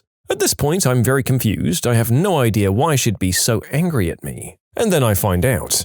The day of the wedding, my boss let me go home early and get ready. I made a post on Facebook saying, "Out of work, time to get ready." Thank God she let me out of work early for once, considering all the times I covered for her. I'm not friends with her on Facebook, and I find out the one customer I'm friends with on Facebook showed her the message while she bragged about the recital. F that noise. I know what she's trying to do. She's trying to get me another no call, no show. So I show up right on time, walk in the building to be seen on all the security cameras, clock in, and then get escorted out. Beat the system as best as I could. And tonight I spent time printing out some 40-odd emails where I covered shifts for her and did things for her that she said I didn't. I also printed out all the call logs, and I'm going to have my doctor fax first thing tomorrow for the 2 days I overslept due to my new cancer meds. 1 copy for her, 1 copy postmarked for employee organizational development. I got a phone call from my boss this morning, being told I'm getting 2 days off, paid, and we'll reconvene come Wednesday. I'm assuming they're attempting to find a store to transfer me to very far away to give me the option to relocate or quit, therefore getting out of paying my unemployment. In short, overslept, went to a wedding, made a Facebook post, employer saw it. I'm going to get fired as a result since she doesn't have to have a reason. Yay, unemployment. Okay, update. And I'm fired. HR was waiting for me the second I walked in the door. I tried to plead my case, but they just weren't having it. It's definitely one of the worst days of my life right now, as reality is starting to set in. I mean, of course they had that ambush set up the moment you came in. Sorry that happened to you, dear author. It sounds like a raw deal. You probably shouldn't have made that post. That's a learning moment right there. I hope you've moved on to better things and that the wedding was an absolute rager to somewhat compensate for what happened to you. I worked midnights at a steel mill as a very young adult for 2 years. I had access to the entire network to do some of my work, even though I was just a general laborer. Union shop. Long story short, someone had left their login and password in a file on the public directory. I, being the good little worker, pointed it out to my direct supervisor. From there, I thought it was over. Turns out, he took this account that belonged to a wonderful older woman that also happens to have unrestricted access and logged into very adult websites at work. He was busted. What does he do? He points the finger at me and says I'm the one that gave him the password and login. Blam. Fired for, quote, hacking a corporate network. I got fired for turning in my 2-week notice. WorldCom sucked anyway. I got fired for turning in and working my notice and then not going back to work. We regret to inform you that due to your prolonged absence, we can no longer wish for you to work here. I quit 2 months ago. I worked in this costume shop, and my boss, who was obviously very unhappy with her life, had built this place up in her head and acted like we were some designer store on Rodeo Drive. In my free time, I wrote for a couple of local blogs and magazines and went to events, Fashion Week, and things like that. I always got invites to these events, and she never did, and she'd always say it was because she's too important for them, so people were too intimidated to invite her. When I'd work the day after an event, she'd pick on me the entire day and say the event was probably lame and all the people there had to be tacky. She even got in my face and called me a working girl one day because a guy from one of the events recognized me and said hello while I was working. Finally, after I got an amazing opportunity and got to cover Fashion Week and go for free and everything, I went into work and she told me I was fired. I'd betrayed her. Plus side is, I immediately got offered a job at an actual clothing store with benefits and commission. No more selling pimp and hot dog costumes. I saw a dishwasher at the old restaurant I worked at get fired because one of the cooks at the time got mad and threw a plate across the kitchen. The plate shattered, and seconds after, the owner walked in and without any further inquiry fired the person responsible for washing the dishes. I can beat this. My boyfriend worked in a restaurant where a waitress got fired after a dishwasher threw a plate across the kitchen at her face and cut her badly enough that she needed stitches. Management claimed they never saw the dishwasher throw the plate, and so they fixed the squeaky wheel and fired the waitress.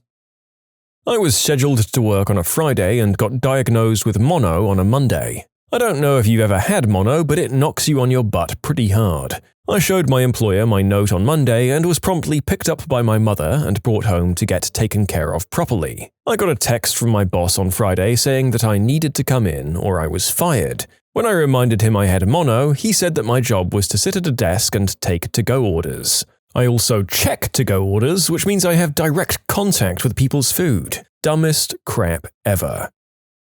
8-hour shift by myself most days. Management sent me to deposit money into the bank when we were overflowing with cash. I wrote schedules when the manager needed me to. I was getting bonuses weekly from the home office because of my sales and customer service. I never cheated, I never stole, I loved that job.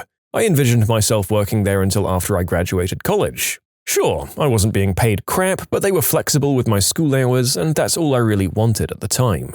They closed a store a city over, which my boss's wife happened to manage due to poor sales. They decided to promote my boss to regional and move her over to my store and have her manage it. She's been with the company 15 years, so it's cool. Whatever.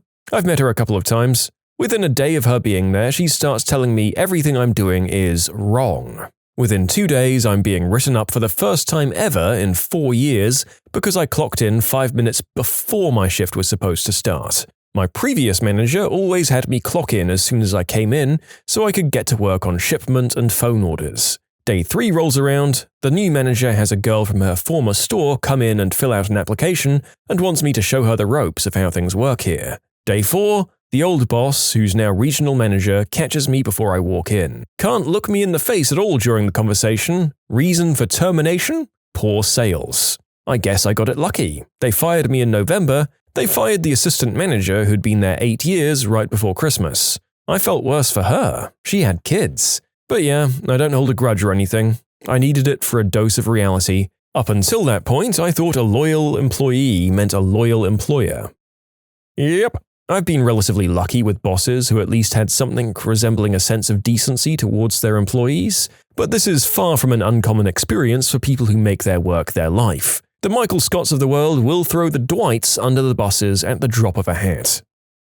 I was fired from an ice cream shop for not being gay. It turned out the manager was looking to replace the young girl who'd been working there before me and who she had been having a lesbian relationship with.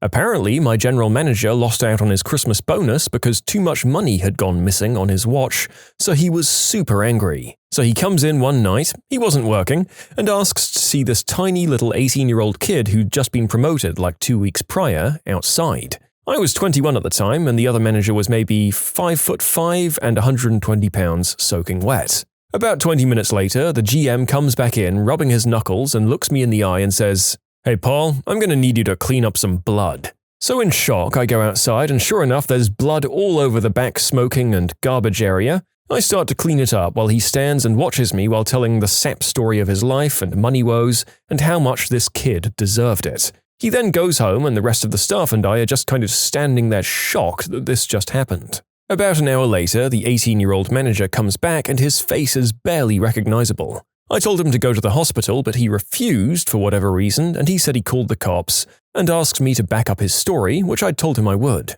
So another half hour or so passes, and the cops show up at Taco Bell, and I give them a statement that's completely truthful.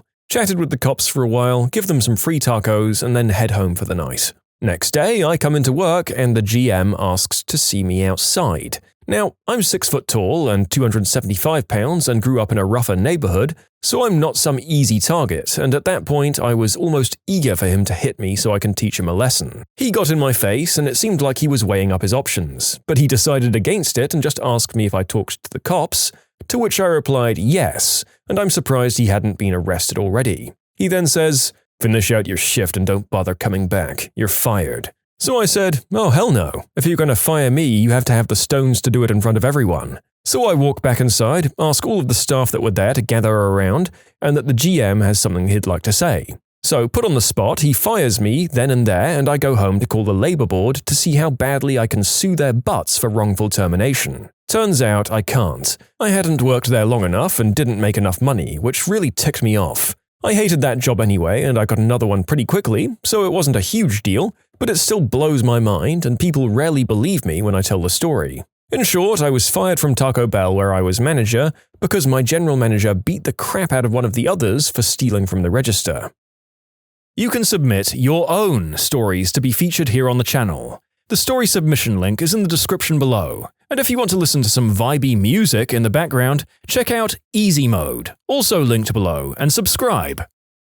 I worked at a gas station in Chicago making about $700 a week. I had one day off a month and I had to come in to do inventory on that day. I didn't mind all the hours because the pay was good. Anyways, I came down with an infection near my eye and went to the ER. The doctor told me I had to be admitted. I said I couldn't do that because I had to work. He told me best case scenario I'd lose my eye, but that more likely the infection would go to my brain and I'd die. So I called work and let them know I was in the hospital. Spent 4 days there hooked up to an IV that gave me 24 hours of antibiotics a day. Finally got out and went to work and got fired because of it. He told me it was because he needed someone for that shift and he really couldn't let them go after just hiring them. And to top it off, he fought my unemployment claim. The company was too small to sue them over it. The guy only owned 2 gas stations. To sue under the FMLA, the employer has to have more than 50 employees. He had a total of 7. I spoke with 3 different lawyers and they all said the same thing. They were all very disappointed about that. I think they wanted to sue him more than I did. So I understand this is only marginally relevant, but it definitely ranks among the dumbest firings of all time. It turns out the entire crew of the Titanic was fired effective the morning of the 15th of April 1912. Yep, that's right. Before the ship even entirely sank, everyone was fired. And get this, it was for abandoning ship and disembarking on the high seas. And by the way, this was all employees, even the dead ones. When the few that survived made it to shore, they had nothing. No money, no employer, no support, nada. Of course, the whole thing was a maneuver by the White Star Line to avoid paying out to families the wages and pensions and insurance claims that would be generated. Luckily, subsequent lawsuits reversed a lot of this. If you want an example of asinine employer jerkery, well, it's hard to beat that. I lost my phone the night of my college's senior formal. That night, I got a call from my boss announcing an emergency meeting the following morning, which obviously I missed, and I was immediately fired along with 2 of my colleagues. So stupid. The meeting was to review 5 new menu items. I got fired from my university sports center job as a pool lifeguard for posting on Facebook that I found substances in a toilet there. The next day I had a phone call asking me to remove said status, and shortly afterwards an email to inform me that my employment had been terminated on grounds of besmirching the university's good name. No joke, HR actually used the word besmirching. I would have been impressed if I wasn't so furious. The university is in the UK, if anyone was wondering. Well, I hope that you went full fire and fury on your old workplace and published a laundry list of every other crappy thing that you saw go on there. You probably didn't, given that you wanted to find another job, but they deserved it. Although most of us know that there's a reasonable risk of firing if we post something like that. I was once fired from a radio news director job for being, quote, a loose cannon. I never know what you're gonna do next. This was in reference to news stories and when they aired. I guess I should have shown him my magic calendar that told me when and where news would happen. I was fired 2 years into a position that I was really great at for not wearing any makeup and answering the phone on 2 rings, not 1 ring. I was fired by the store manager who was there for 1 week. The owner was furious at him, but I refused to go back. I was fired for refusing to help my boss forge receipts for his tax audit. I had the best college job in the world, watching the library computer labs on campus.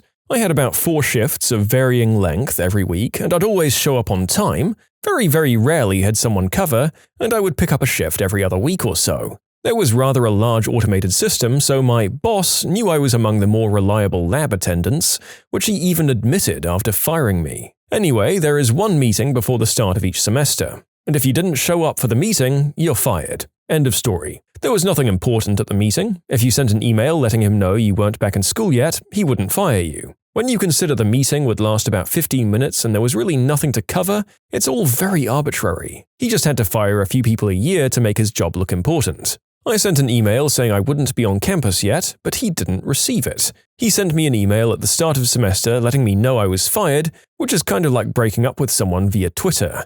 I replied asking to meet him in person, which he pretty much never did with any of us, except for that 1 meeting, and after going back and forth I was finally able to meet him and I showed him the email I sent. He admitted it was very hard to fire me as I was a very reliable lab attendant and picked up shifts no one wanted. He'd still probably have to fire me using the excuse, well, what else do I say to the other 2 people I fired for the same reasons? What if they come up with an email too? I asked if I was in fact still fired and he said, I'll have to think about it. I requested very clearly that at the very least he call me or have me come by his office to tell me I was fired. 3 days later, he sent me another email saying I was still fired. Mainly, I was angry that I was fired by email, and this guy, who was such a lazy, useless boss that he contacted me all of 0 times the year I worked in the labs, didn't even have the stones to fire me in person.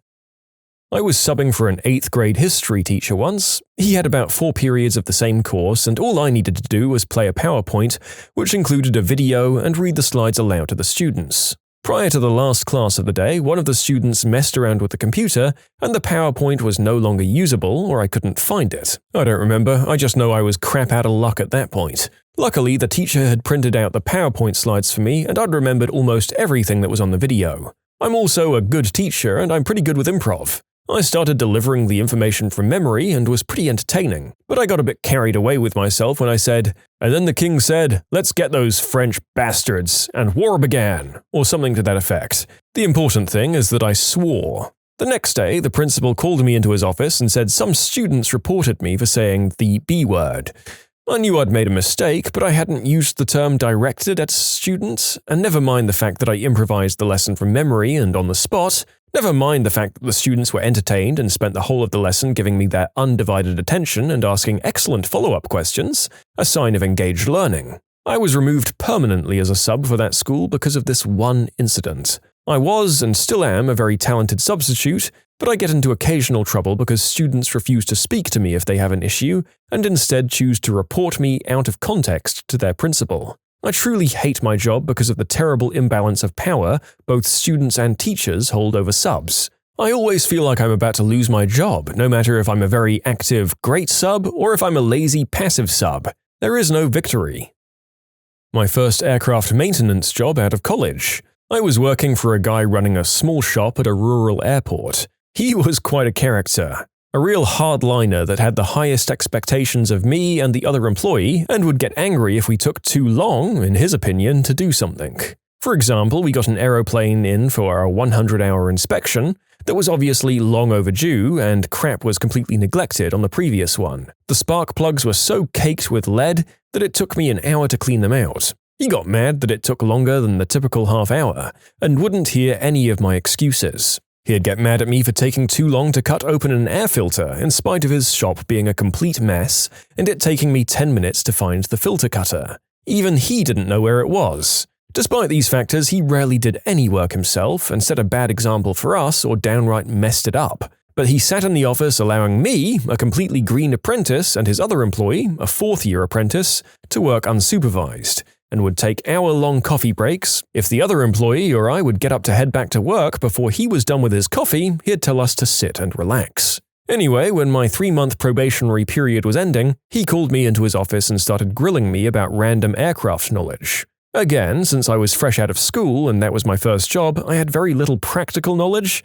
and looking back now, half the crap he was asking was stuff even a 2 to 3 year journeyman would be unlikely to know. So of course, I didn't know the answers to a lot of the questions. He got angry, as usual, and started ranting about the terrible quality of graduates the college was turning out, and how he was going to phone them and complain, and then he sent me back to work saying he had to think long and hard about whether he wanted to keep me on. I thought about it for the rest of the day and was pretty sure he was going to fire me, so the next morning I showed up, and as soon as he arrived I told him I was quitting, packed up my tools and left. I got a better job a week later at a reputable company that did things by the book, working supervised under a journeyman, and received absolutely glowing performance reviews and a good reference when I left for another job. In short, had a sketchy first job, and I quit before the boss fired me.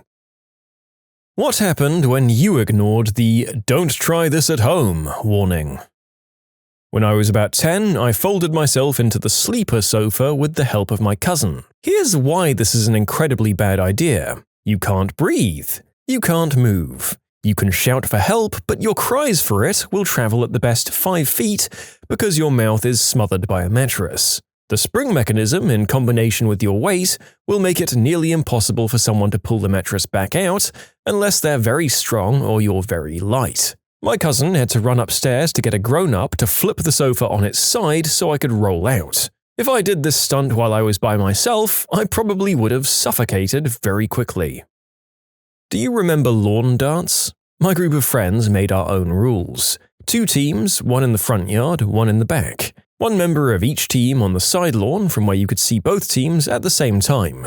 We only had 1 dart, we'd lost the others in a game of woods darts. The goal was to rifle that one fricking dart over the house, and make a member of the other team, rightfully afraid for their life, move out of the way of said dart, and 1 point if you made them move. -1 point if it landed within arm's reach and they didn't move. The game lasted until someone's parents came home and were horrified when they saw what we were doing. The 80s were a simpler, bloodier time. Me and my friend decided to golf off of each other when we were about 14. The initial idea was to drive off the tea that was in our mouth, but then common sense kicked in and we decided against it. But still wanting to go through with something, we decided to do it with our butt cheeks.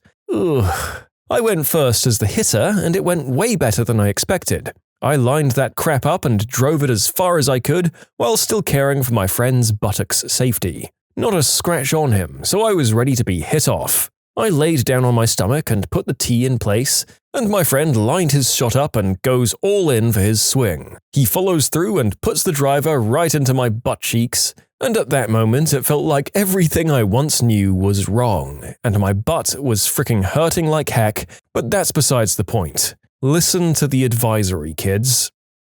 Wait, you say that there's an advisory, but never in my life have I seen a warning or had an instructor tell me not to do this. You know what did tell me not to do this? My goddamn common sense. Dry ice and a little bit of water in a plastic bottle. Bad idea. The bottle expanded but didn't explode. We basically had an armed bomb laying on a soccer field next to a playground. We had to make it explode somehow, so my dad took a long stick and hit it a couple of times. The bottle finally exploded and my dad heard ringing in his ears for about a year. We didn't find any traces of the bottle. My brother and I got the bright idea to see what happens if you put one of those CO2 cartridges used for BB weapons into a fireplace. Long story short, the resulting explosion filled most of the main floor of the house with flying chunks of burning wood. My mum was not amused. Split a cucumber by throwing knives at it. My friends and I were putting stuff in the microwave. Apparently, eggs not only explode, but they're hot as fricking napalm. I decided to make my own fireworks. Apparently, potassium nitrate, or stump remover, and sugar mixed together make for a pretty good smoke bomb. The way you make it is you mix the two ingredients together and put it in a pan over a small flame. The heat melts the two together into a chocolatey brown goo. If you put that goo into a cardboard toilet paper roll and stick a wick in there, you have a pretty big smoke bomb. The first time I did it, we had a lot of fun smoking out an entire park. Then I decided we needed to go bigger.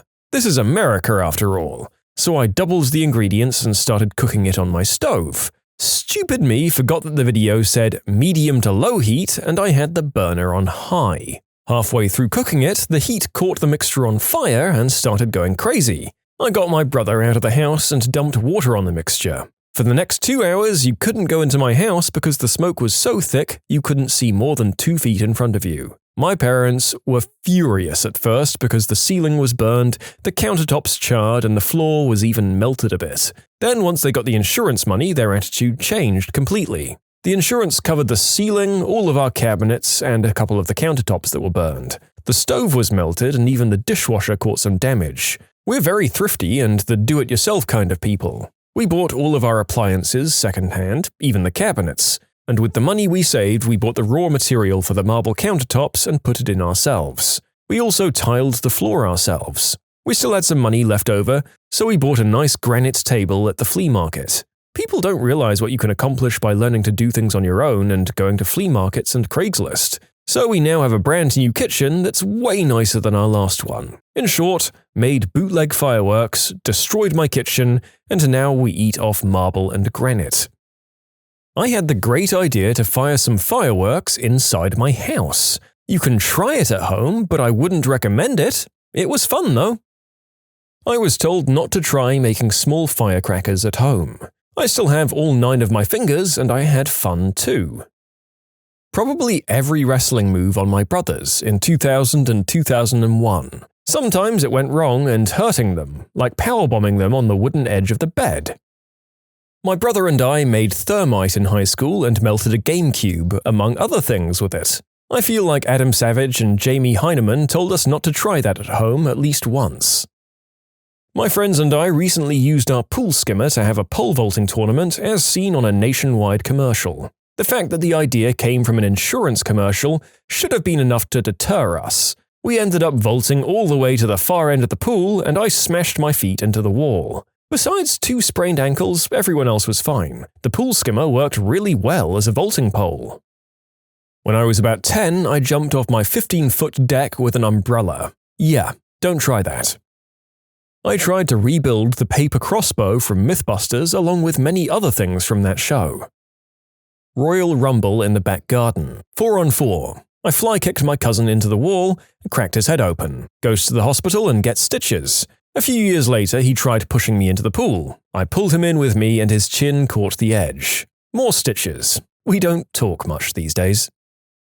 I put orange juice in a soda stream and tried to carbonate it. It had a warning specifically saying not to do that. I read said warning. I'm usually not the kind of person who ignores warnings, but this didn't seem like it would be an issue. I thought it was because the carbonator tube would get sticky and clog, but I thought that I could clean it. Nope, that's not why. It's because it freaking explodes. I was finding sticky spots for months. An 8-year-old me, unsupervised, heard the term electromagnet on TV. Smart as I was, I assumed the rest and proceeded to take a magnet, tape 2 wires to it, and stick the ends in a socket while holding said contraption in my hands. 220 volts AC passing through the human body is definitely a bit more than a mild inconvenience. Received a jolt that I remember clearly to this day. Burned the socket board, tripped the mains, and learned a lesson for life. I'm glad that I wasn't eliminated from the gene pool that day. When I was about 10 or 11, my friends and I used to imitate Jackass. But our show was called Dumb Idiots. I was the biggest one out of all of us, so I took the brunt of the damage. One of the dumbest things we did was have me stand on an office chair and another of my friends drop-kick it. I ended up falling face first onto the floor. I wasn't too injured, but it hurt. I'm fairly certain that every group of idiot teen boys has tried to be jackass at some point. I know mine did. We got lucky, and the footage was lame anyway. The warning at the beginning of that show was seen and ignored by us. Kids are just dumb. I hit a basketball-sized hornet's nest with a baseball bat. Much stinging, much pain. So you know those parkour videos? I tried doing some of that when I was 12. I jumped from a bench onto a small wall and landed on my belly. Ugh, that was painful. I couldn't breathe and my thighs hit the edge, so I couldn't walk either. But I looked cool, right? I was staying at my friend Ben's house, who was a bit of a latchkey kid. The movie Daredevil had just come out and I was maybe 12. It was 2 in the morning and we were busy skating around the front of the house, annoying the frick out of his neighbors. I got the awesome idea that we should light the skate rail we had on fire, just like in Daredevil. So I grabbed a can of gasoline that was sitting in his garage and proceeded to coat the rail with it. After coating the rail with gasoline, I lit the gas and it was a little bit lackluster. I figured, let's just throw some more gas on that thing. So I did. The gas trickling out of the can caught fire and the can exploded in my hand. Luckily, my reflexes saved my butt and I let go of the can just as the flame hit. Ben's lawn was completely aflame. I just walked inside and didn't do anything about it because I didn't want to get into trouble. In short, tried to be Ben Affleck, lit my friend's lawn on fire. I never ignored the "don't try this at home," but I did frequently visit sites where I had to confirm I was 18 plus all throughout my teens. You can submit your own stories to be featured here on the channel. The story submission link is in the description below. And if you want to listen to some vibey music in the background, check out easymode, also linked below, and subscribe.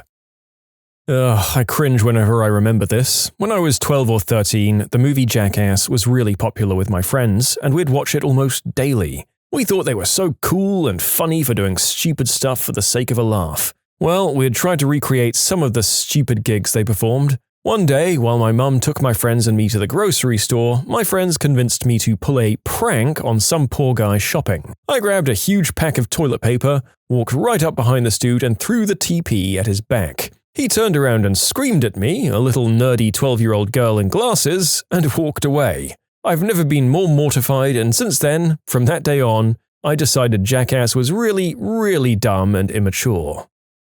I tried to make a potato launcher out of PVC pipe one summer day. The guy on the YouTube video said not to try it at home without adult supervision, but of course, at the ripe age of 15, I wasn't going to let that stop me. So I went to the garage and gathered up all of the required materials. My parents probably wouldn't notice a bunch of PVC and their sack of potatoes missing anyways, and proceeded to build my masterpiece. I figured that just having it shoot straight would be kinda lame, so I decided to pseudo-mod it by cutting a slit into the edge of the PVC cap to act as a sort of scope. The thing is, I forgot to shave off the ends that were stuck on the barrel and proceeded to fire off my first round. I ended up getting potato bits everywhere in my garage and almost cut my arm open on a flying piece of PVC. Remember, kids, do not do this at home is a valid warning. I launched bottle rockets out of my buddy's ear gauges. Saw the warning saying not to try it at home, so I went to my neighbor's house and did it there instead. My brother and I would play WWE with some of our friends as kids, and my brother would never let anyone win, so one day he came after me when I had one of the championships. I forgot to say that he had the other 2 belts. So he and I had a match, and at one point I decided to go for a powerbomb. I couldn't lift him up all the way and dropped him on the air conditioner accidentally. He was on the ground, lying in the fetal position in a puddle of water, so I went for the pin, and the jerk put his arm up.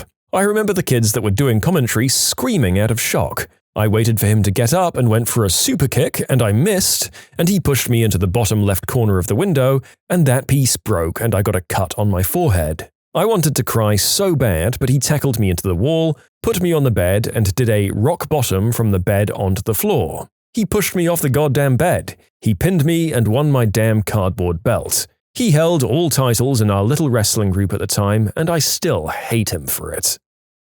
I drank antifreeze on purpose. It's both spicy and sweet at the same time.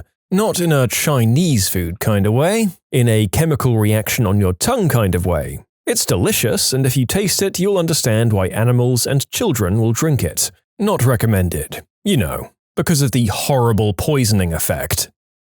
So I wore a baseball hat a little too much, and I had this huge clogged foreskin kind of thing on my forehead. It looked like a pencil eraser smack dab in the middle of my forehead. I had it for 2 months with no change. I researched online and found out that with a bottle of Jack Daniels and a few friends, I could use wart freeze-off and might have some luck getting it off. I told my doctor and she laughed in my face. She said, "Good luck with that, let me know how it works out." I took that as a challenge, and just to make sure, I verified there was no major facial nerves that I might accidentally freeze.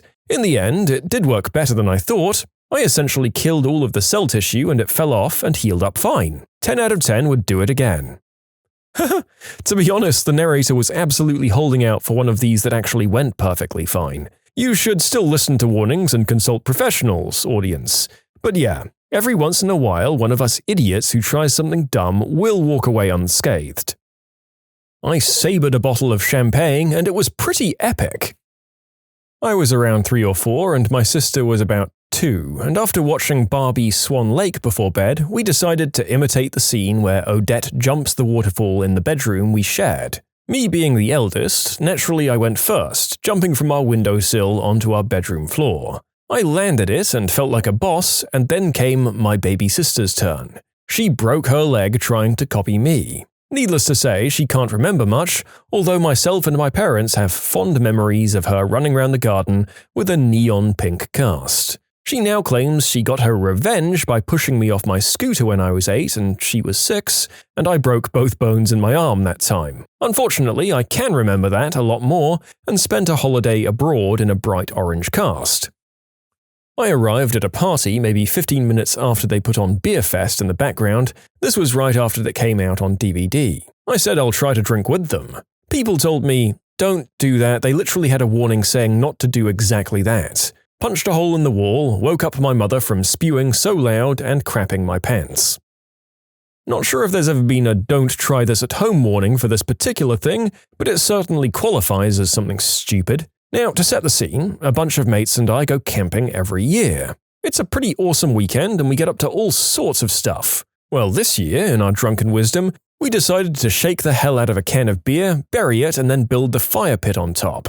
Don't ask me why, we're idiots. So, cut to a few hours later, we've all completely forgotten about our little time bomb ticking away and are all sat around having a good time when the mother of all explosions takes place. We've had the campfire down to a couple of coals for cooking, thankfully, so when the can went off, it only launched dirt, ash, and coal around us, as opposed to what would have happened had we built it up roaring like usual. For about 10 seconds afterwards, it felt like a lot longer, I'm sitting on my butt, dazed and confused, looking around, ears ringing as ash and dust gently tumbles down into the campsite. It felt like a scene out of a war movie. No one was injured and we all have a pretty awesome story to tell now. Still wouldn't recommend anyone tries it at home, though someone most likely will. I ate toilet paper after watching Strange Addictions because she made it look so delicious.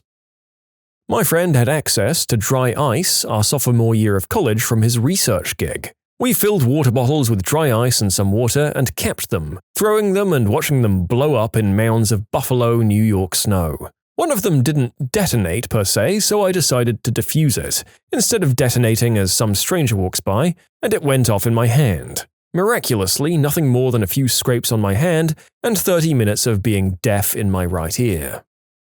I almost made a friend go to the ER while playing WWE.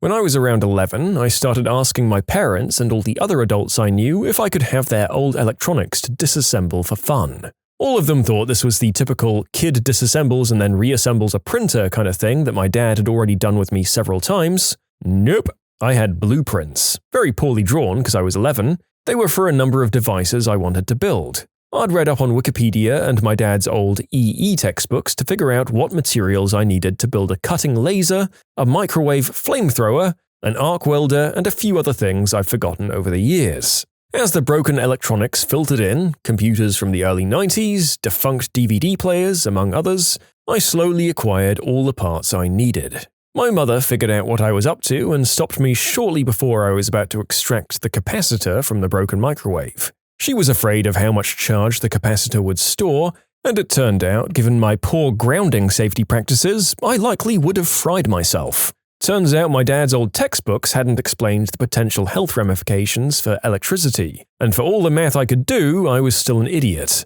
The other, less dangerous stuff would have still been awesome, but I was banned from messing with electronics until I left for college a couple of years later. I have a ton of stories. I wanted to be a stuntman growing up, and my all-time idol was Evel Knievel. Before I knew Parlor existed, I was into jumping from roof to roof at my grandma's house. The houses weren't too far apart. One day I was climbing up to my training area, which used the gate and the side of the wall, and then I slipped and fell and fractured my tailbone. I also received one of those rockets that you launch and it comes down on its little parachute, and my friends and I wondered what would happen if one of us got shot by it. So we took turns shooting at it and each other using a pipe to aim it in our general direction. We were wearing our four-wheeling helmets and safety goggles for safety, and my friend got hit square in the head and survived our amazing stunt. We also tried building an underground base using an old camper shell as a roof, and charged kids money to jump their bikes and whatever over our area of operations if we were in it.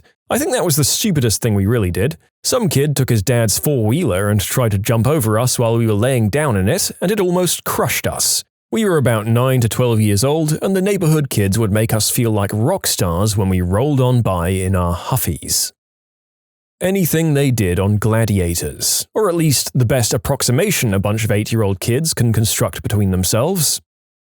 Used a crap ton of tannerite on a giant propane tank that apparently had some propane left in it.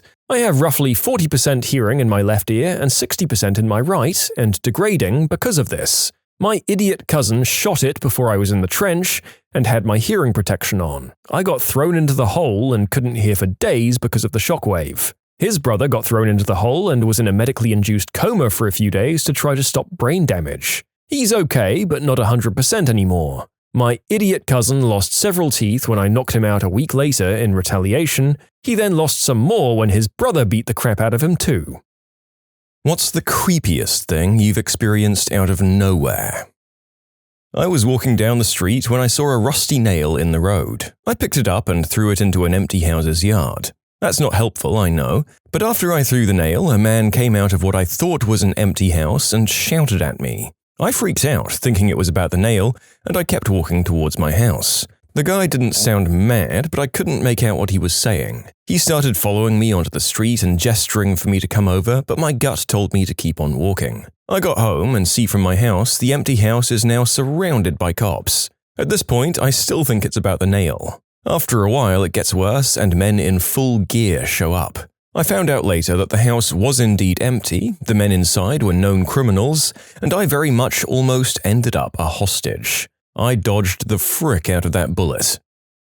While cutting lawns along this bike trail, me and a coworker found a mostly decayed, severed from the knee down leg. The cops were called, they questioned us, and we never found out any more about what happened. Pretty creepy. That is creepy. I really wish the police would offer some kind of closure for the people who report crimes like this. Years ago, in the early 90s, my boyfriend was driving me home and we saw a man lying on the ground in the strangest position, kneeling with his head on the ground and bent at a sharp angle so that he faced the street. It was 2 a.m. and the man was covered in sweat with his eyes open. We pulled over and I hopped out of the car to check on this guy. His eyes were wide open and he seemed like his face wasn't moving, but it really felt like he was pleading for help. He didn't respond at all when called out to. No blinking, just glassy eyes. I reached out to touch him and he was ice cold. I'm sure he wasn't breathing. This was before cell phones, so I hopped back in the car and we sped back to my house to call 911. 10 minutes later, the police called back to ask for the cross streets again. Apparently they arrived at the corner and there was nothing there. I verified that they had the right spot and they said they'd call back if they needed any more information. That was the last I ever heard about it. I checked the newspaper for the next few weeks, but we never found out anything else about that man. Yeah, that one would haunt me for decades to come, and evidently our author has been thinking about it since then. I do wonder what would have happened if you had the tech necessary to call the cops and remain at this guy's side. Would you have witnessed a sudden recovery? A kidnapping by his attackers? Spooky. I worked from 2 p.m. through 11 p.m. at a gas station in one of the nicer cities around here, and I had a gentleman look me in the eyes and ask if I'm enjoying my last day on Earth. They walked away before I could answer. Power plant worker here. During shutdown, the large main steam valves tripped shut, and the subsequent water and steam hammer to the main lines was so intense, the pipes literally jumped a few feet. I thought that place was coming down around me. The sound and shaking was so violent. Like check my pants scary. We're talking about steam temperature and pressure that can instantly flash the entire building if there's a branch, cooking everyone inside. Even a pinhole leak has the power to cut a person in half. Seriously scary crap when things don't go right. The summer after I graduated from high school, I left work early and went up to my parents' cabin in northern Michigan. I spent that night at the beach watching the sunset. Once the sun went down and it became nearly pitch black, because there's no light pollution, I got to my car and started driving down the highway, M22. After about 10 seconds of being at speed, there was an older Tahoe from the late 90s that started riding my butt and flashing its high beams. So I got up to about 60 in a 45 lane, and they were still on my tail. I pulled off to the side of the road that my parents' cabin is off of, and they took the same turn. I thought this seemed weird because there's only about 30 to 40 homes on that road, so I went all the way to the end, which is usually a dead end, but leads to a maintenance area for the golf course nearby. The truck was still following me. At this point, I was freaking out because if I pull into the house, they'd know where we lived, and they were still following close behind us. I took a ton of random turns, and the truck kept following every single turn for about 15 minutes. I finally had a chance to make a turn with traffic going through the intersection that gave me a few seconds of head start. I pulled down a side street, went up 100 yards, turned off all of my lights and waited. The truck slowly drove by the perpendicular street and kept going. I booked it home, pulled my car around the side from the main road, and pulled every curtain. For an 18-year-old, I was scared as heck that night. I worked for Radio Shack back in the late 90s, and I was scheduled to open on a Saturday morning. I go into the door, lock up behind me, and go to the back to get things ready, only to see my boss sitting at the chair in the back with his tie around his neck and tied up to an inventory rack with his pants around his ankles. That's the day I started drinking heavily. I often visit Walmart in the wee hours of the morning. One time I went in at about 2 a.m. and noticed an elderly gentleman asleep on one of the mobility scooters at the entrance. When I left about 20 minutes later, he was still there. I thought it was a little odd no one from the store had woken him up, but whatever. I found out the next day he had died and spent the better part of a day on display as a corpse at the entrance to Walmart. My 3-year-old, who's normally very happy-go-lucky, was extremely concerned the other day. He kept looking around the room talking about the rhino. Who knows what a 3-year-old might translate as a rhino? This went on for about 20 minutes. He was very concerned and looking around the entire time. So we got to a point where he says the rhino is moving. My wife asks where the rhino is. He's coming to Daddy. Yeah, so I'm Daddy, and my butt puckered just a little bit at that moment. Fast forward about 4 days to last night, and the same kid starts talking about the ghost. My daughter asks my son, where is the ghost? And he says, he's biting Daddy. What the actual frick?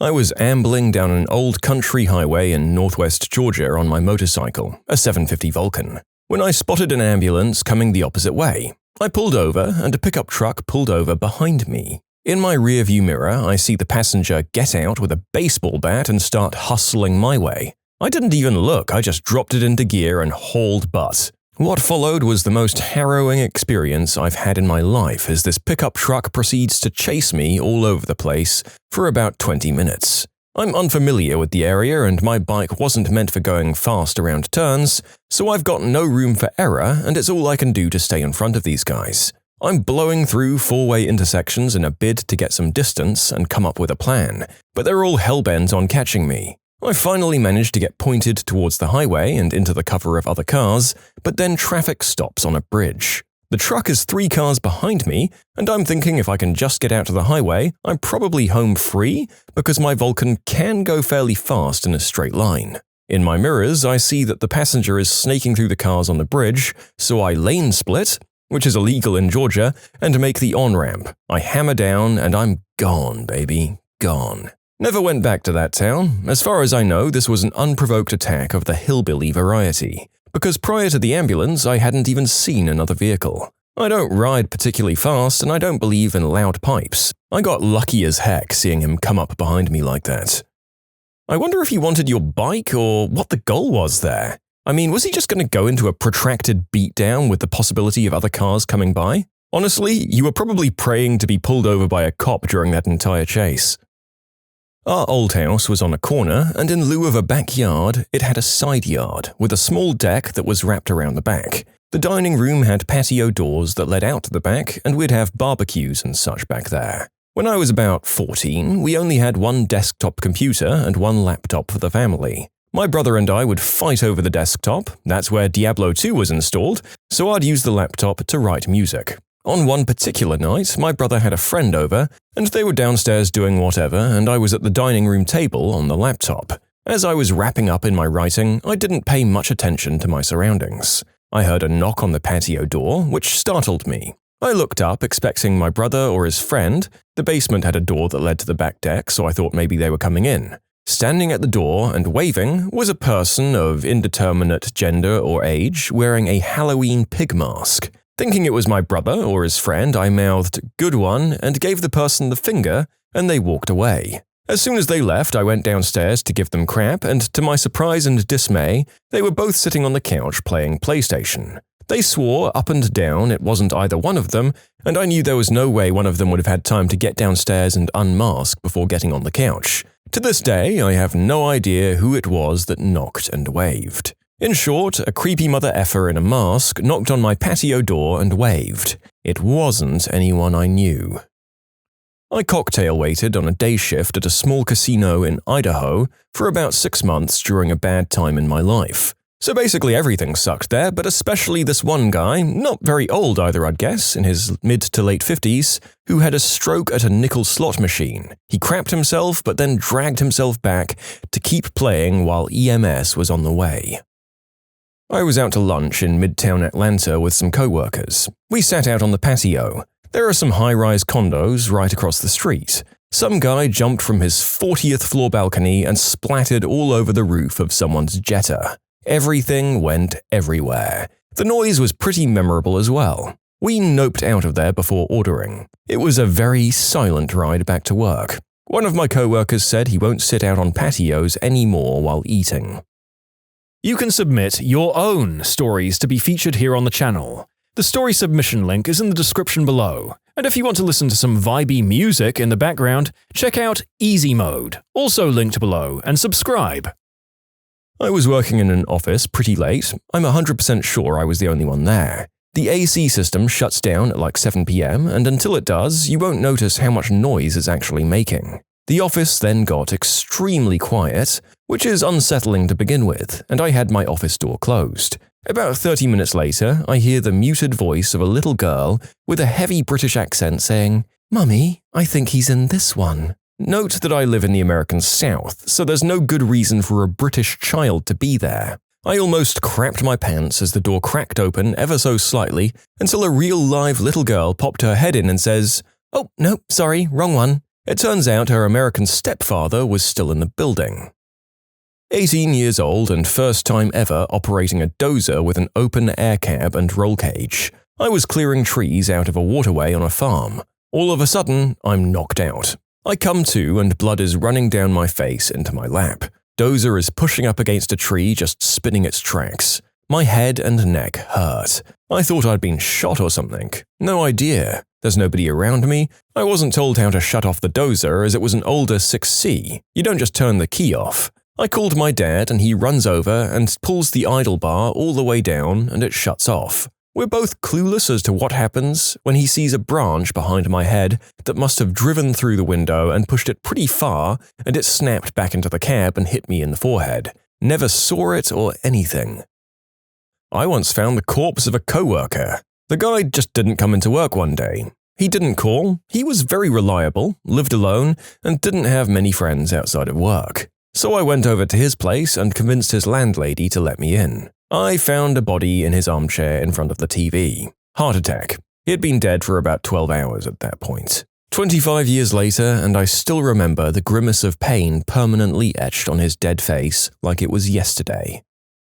I used to work at a tanning salon, and one day while I was alone during my early morning shift, I heard what sounded like a full-grown man running down the hallway. I looked and there was nothing, just me. No machines were on yet, no one else was in the building. I sat in the office until my coworker arrived.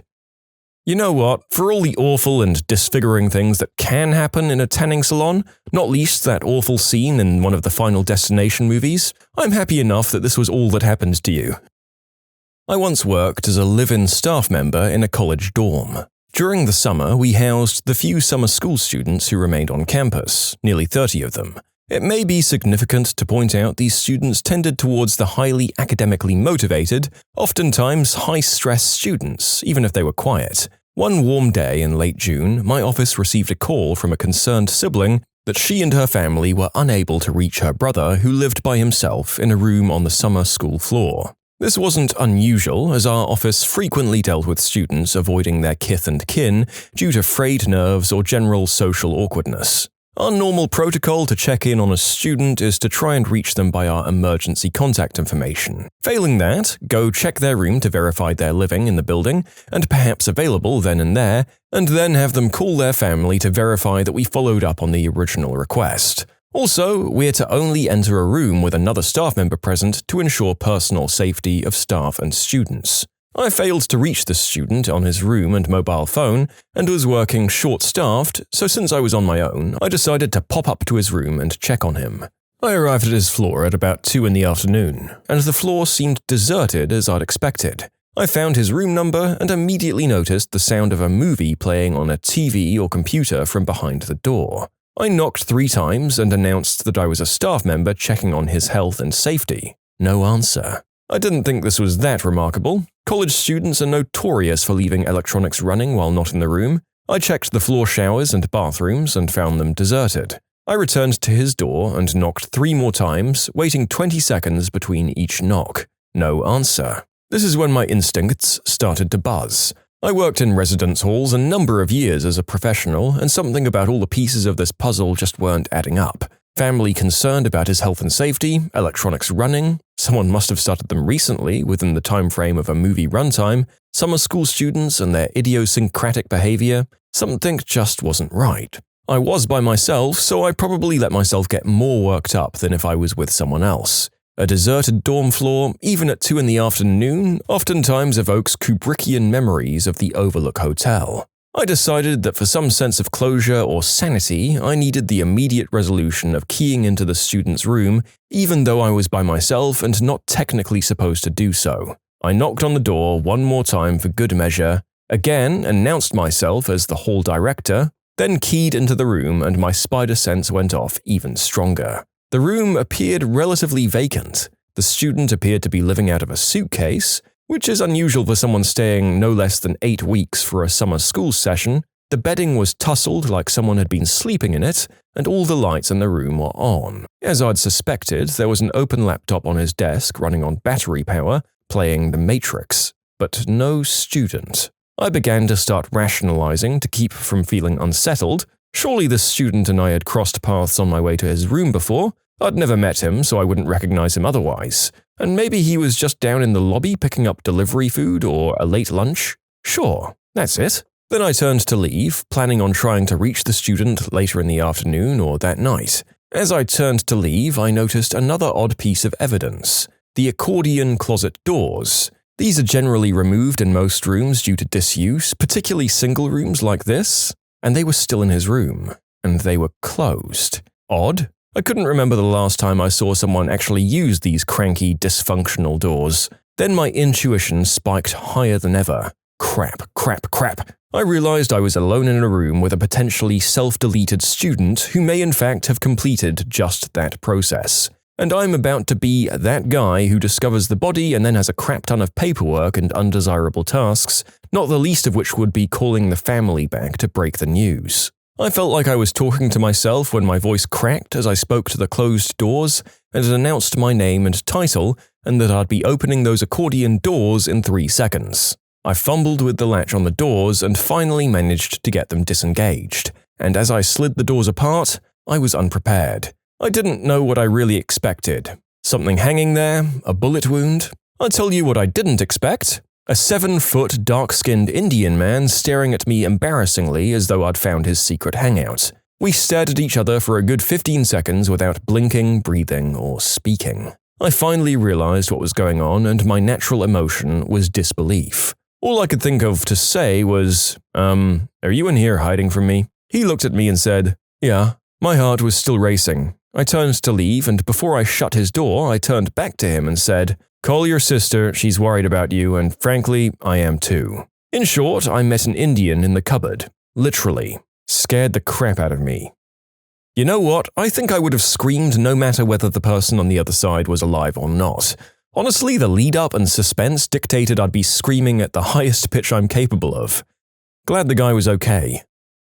When I was 17 and worked in retail as a cashier, I had a very old couple come through my line buying a wok. The husband, who was at least 85, started making conversations with me about the wok and asked if I liked Chinese food. Yeah, I like Chinese. Do you want to go out with me to get some Chinese? He winks at me. No, sir. Oh, well. He looked a bit disappointed and turned to look at his wife, who was on the phone with someone. Would you at least like to come home with me and live in my basement? No. The rest of the transaction took place in terrified silence. His wife never said a word. I wonder to this day if he was trying to joke because he sounded so sincere, or if he was suffering from dementia or something else that made him not realize how creepy that sounds to someone young enough to be your great-grandchild.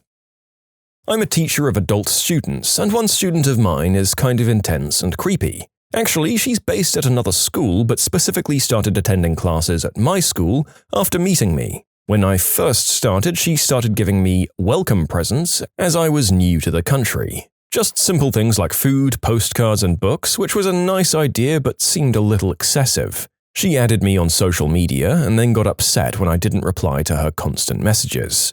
I told her that I don't really use social media. Anyway, I didn't see her for a few months and figured that she had just gone back to her own school or stopped studying or whatever, and was relieved that she had clearly got bored of me. But then last week she comes in and gives me an envelope full of photos of me during lessons that she had taken, without me knowing. I was a little weirded out, to say the least. I wouldn't worry about me too much though. The girl's creepy, but she's just young, in her 20s, and interested in the foreign teacher. No restraining order necessary. This is China, and I get a lot of weird attention for being foreign here. This just happens to be one of the more standout cases. That being said, if you don't hear from me in 24 hours, well, you know what happened.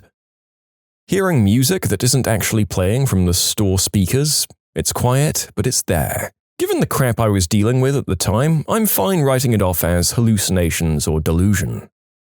I work in a supermarket in the early shift, and part of my job is changing the shelf labels for the price changes each day. Just this last Wednesday gone, I was putting new labels on a shelf of hand soap when, about 2 feet along the shelf from me, a bottle shot off and landed in the middle of the aisle. I looked along the aisle at my colleague and she just shrugs her shoulder and says, happens all the time. I never directly witnessed anything else, but being one of the first on the shop floor each day, I'm now questioning all of the items that I see sitting in the aisles first thing, and guessing that I can't blame untidy customers for all of them.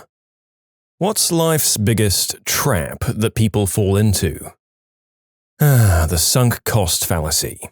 Just because you've spent a certain amount of time or energy or money on something, it doesn't mean you need to stick with it forever. If you're really unhappy in a relationship, don't stay in it just because you've spent the last 10 years with that person. If you're miserable at work and there's no happiness in sight, don't stay just because you'd put too much time and energy into it. I know a couple of people in debt because they have this mentality when it comes to gambling. If they lose $1,000, they'll gamble another $1,000 to try and win it back with, since they feel they've invested so much already. Of course, they lose again and feel compelled to gamble another $2,000 to break even. At some point, you've just got to count your losses and move on.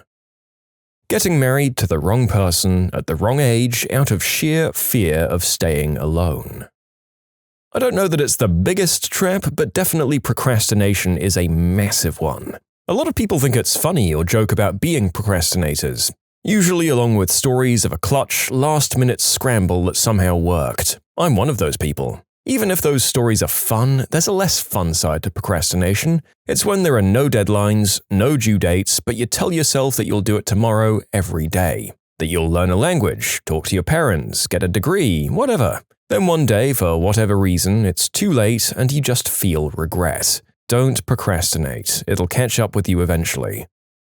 Cultural or social pressure to get married before you're ready to be married. I have two groups of friends who married in their early 20s. One of those groups dated for 3 or 4 years after high school and realized that they'd already built the foundations of their lives together, so they got married after college. They have a home, a child, and a goofy cat. The other group dated for a year or two after high school and got pregnant by accident. Family pressure, religious pressure, and societal pressure made them cave and get married when they were about 22 or 23 years old. They divorced before the child was born, they absolutely hate each other, and blame each other for ruining the other's life, and their child is stuck in the middle of it. The narrator lost touch with almost all of his high school friends over the years, but yeah, a couple did get hitched. There's a lot of Schrodinger's marriages to check back into sometime to see which of those groups they fit into. Sales. Just because something is on sale, it doesn't mean you're saving money, especially if you wouldn't have bought it otherwise. Think of it not as saving 50%, but spending 50%, for example. I don't know if this counts as a trap, but having the mindset ingrained into you, starting from childhood, that you have to be friends with everyone you meet. I try to be friends with everyone, but after a while of getting to know them, I decide they're not really the kind of people I want as a friend. Thinking that you have to achieve everything. People think that they have to be motivated to do something. They get a burst of motivation to start something, and then they never finish it. Thousands of hours or dollars flushed into something waiting on their inspiration that'll never get finished. If I recall correctly, Stephen King forces himself to write 4 to 6 hours a day.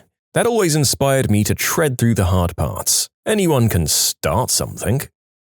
Lifestyle inflation. A friend of mine just lost his job due to corporate resizing. He worked at the same company for 8 years and built up a very hefty variable monthly income from sales commission while his base pay barely increased. His lifestyle got inflated over the 8 years, living in a nice condo, driving a Volvo SUV, they're expensive here in Asia, 2 kids, and told his wife to leave her job to focus on the kids. Now he's out of a job with more loans than he can manage and with career capital that's been stagnant for the past 8 years. Oh, the biggest trap? It's Reddit, hands down.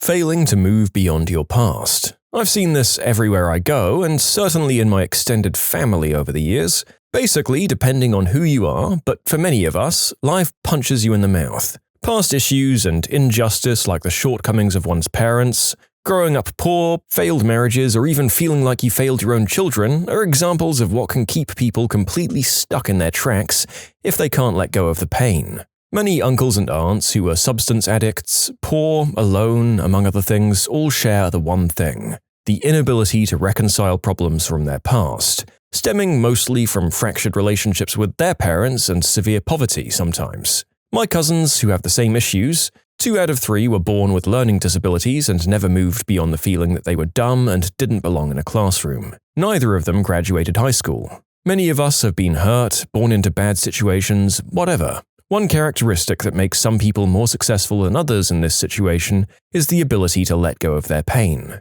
If you won't do it, you can't find the inspiration and drive you'll need to achieve personal success. Caring what some jerk thinks about you. I feel like people rush into marriages and kids because society tells you that that's the natural course your life must take, and then people end up with a mortgage and kids and feel miserable. I pretty much decided that I'm 27, I don't want kids, and if I get married at some point, great. But it really removed a lot of stress from my life. I can focus on things I actually want to do now. When I was pregnant, I'd have women constantly say how they haven't gotten there yet, and they'd act like their life was some kind of failure. I'd tell them that not everyone is on the same path or timeline. The woman I recall talking to was traveling the world. I thought that was a great way to spend a life. Not everyone has to settle down by getting married or finding a permanent residence and raising kids. Staying in their comfort zone rather than extending themselves to try new things and grow as a person. They stop trying as soon as something gets hard. The idea that you need all this crap to be happy. Consumerism can be killer. In my opinion, there's no real plan for anyone. I'm not talking about religion, but the pressure people put on themselves is incredible. I've got to graduate college by this year. I've got to have a house at this age. Life is full of so many different people, stories, places, and things. Take the pressure off of yourself and enjoy it. College. It's not really for everyone, and if it's not, then why go into so much debt? The whole situation largely happened because people saw that if you've got a degree, you were pretty much guaranteed a good job. But they failed to understand why that was true at the time and instead came to the naive conclusion that if everyone got a degree, then everyone would have a better job. But college degrees back then netted better jobs in part because they were relatively rare and in part because the better jobs that were available really did benefit from or need more education from those that filled them, which meant an ever-increasing number of people going to college without a clear career desire to fit a degree to, which destroyed both of those things. There are also problems with inflated requirements and a loss of respect for people in low education jobs that are still an honest day's work. To be honest, it's wild how many of us found this out after our multi-$1,000 5-year investments. Oh well, at least most of us partied it right up and had some good memories. Looking for short-term solutions instead of committing to long-term investments. Any sort of investment in yourself, whether it's career, health, education, salary appreciations, etc., takes years of hard work. So many people go from short-term solution to short-term solution for years, never making any progress. From one crash diet to another, from one get-rich scheme to the next. Then they get old, they've accomplished nothing, become bitter and blame everyone else. If you're willing to put in hard work and be consistent about it, you'll have well-paying jobs, you'll fix whatever issues you have, and be in good health. Taking life too seriously. You have to surrender to it after a while. The happiest people I've come across are so open and vocal about their vulnerabilities and problems. The most unhappy ones are constantly competitive. They think admitting weakness is a failure. They think contentment is a lack of ambition or a laid-back attitude. Just be brave and soldier on. Thinking that potential is in any way important. You don't get points for half-finished projects, and ideas are cheap. Things you have the potential to do are meaningless unless and until you actually do them, and until you actually do them, you don't get to brag. The guy sitting in Starbucks on his MacBook, writing the same 10 opening pages of his novel over and over again without ever making it to page 11 is kidding himself. Don't be that guy. Actually finish things, then either move on to the next project or try and edit the last one to make it better.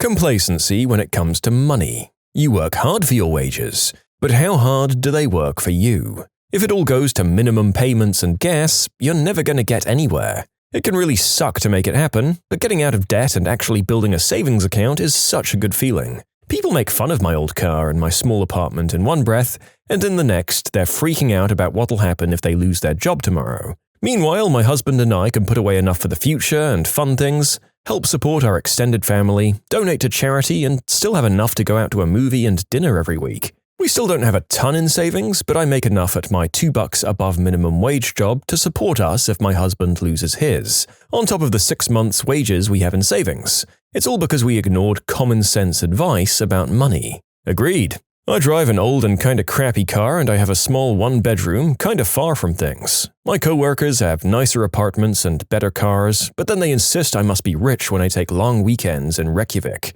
Automated bill paying is really convenient, but it definitely robs a lot of people of understanding exactly how much they blow on things that they don't need.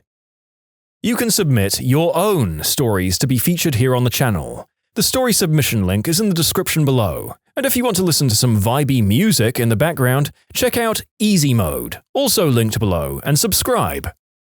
I think the biggest trap is when the money you're earning is just enough to live semi-comfortably, but the time it takes to earn it is also stopping you from improving yourself. Around here, 2 incomes at $14 an hour, 40-hour weeks, is enough to live rather comfortably in a middle-class area, but never enough to do anything fun or really have a family. It's a trap because I can earn less or quit entirely. At least then I'll be able to get a skill set or education that pays better. However, at the time it would be quite painful overall, so people get trapped by refusing the pain and never making the gains. Spending money that you don't have to buy things that you don't need to impress people that you don't like. The script: go to college, get a job, get married, have kids, retire, die. Aside from that final step, all the other ones are optional. Do what you want. You don't need to go to college to have a good career, you don't owe it to society to get married, you don't owe it to your family to have kids, and you don't owe it to yourself to retire. It's your life, live it how you want. Thinking that moon-sized battle stations are non-operational. The stuff that makes you feel the best, substances, booze, and food that's bad for you, will kill you prematurely. Consumerism. Allowing themselves to be manipulated by advertising and marketing into thinking that they're just one product short of happiness. Facebook. It's nothing short but advertisements, videos with advertisements, news from untrustworthy sources, crappy conspiracy theories people come up with while on the crapper, but every once in a while you'll see someone's cute cat or dog. I've been Facebook and Instagram free for a month and I don't plan on ever going back. It feels like I have my life back again. Why does it seem like there are only people who obsessively use Facebook all the time for that stupid crap, or people who've sworn off it and won't touch it? I rarely bother with my newsfeed, but it's a nice way to chat to friends and organize events. There's a middle ground where it's a really useful tool. I've got no idea why so many people struggle to find it. Overextending yourself on a mortgage. Real estate is such a volatile market, and before you know it, you owe more than your house is worth. The American dream can quickly turn into the American nightmare. 1. Debt. The worst thing you can get into in your 20s. If you instead save and invest, you'll avoid major troubles in your life. And 2. Spending time fighting and arguing with nasty people. Just let it go. It's not worth it. The narrator has been much happier with his life since he just stopped dealing with people who clearly just want to have an argument. Devil's advocates and party debaters are just so fricking annoying.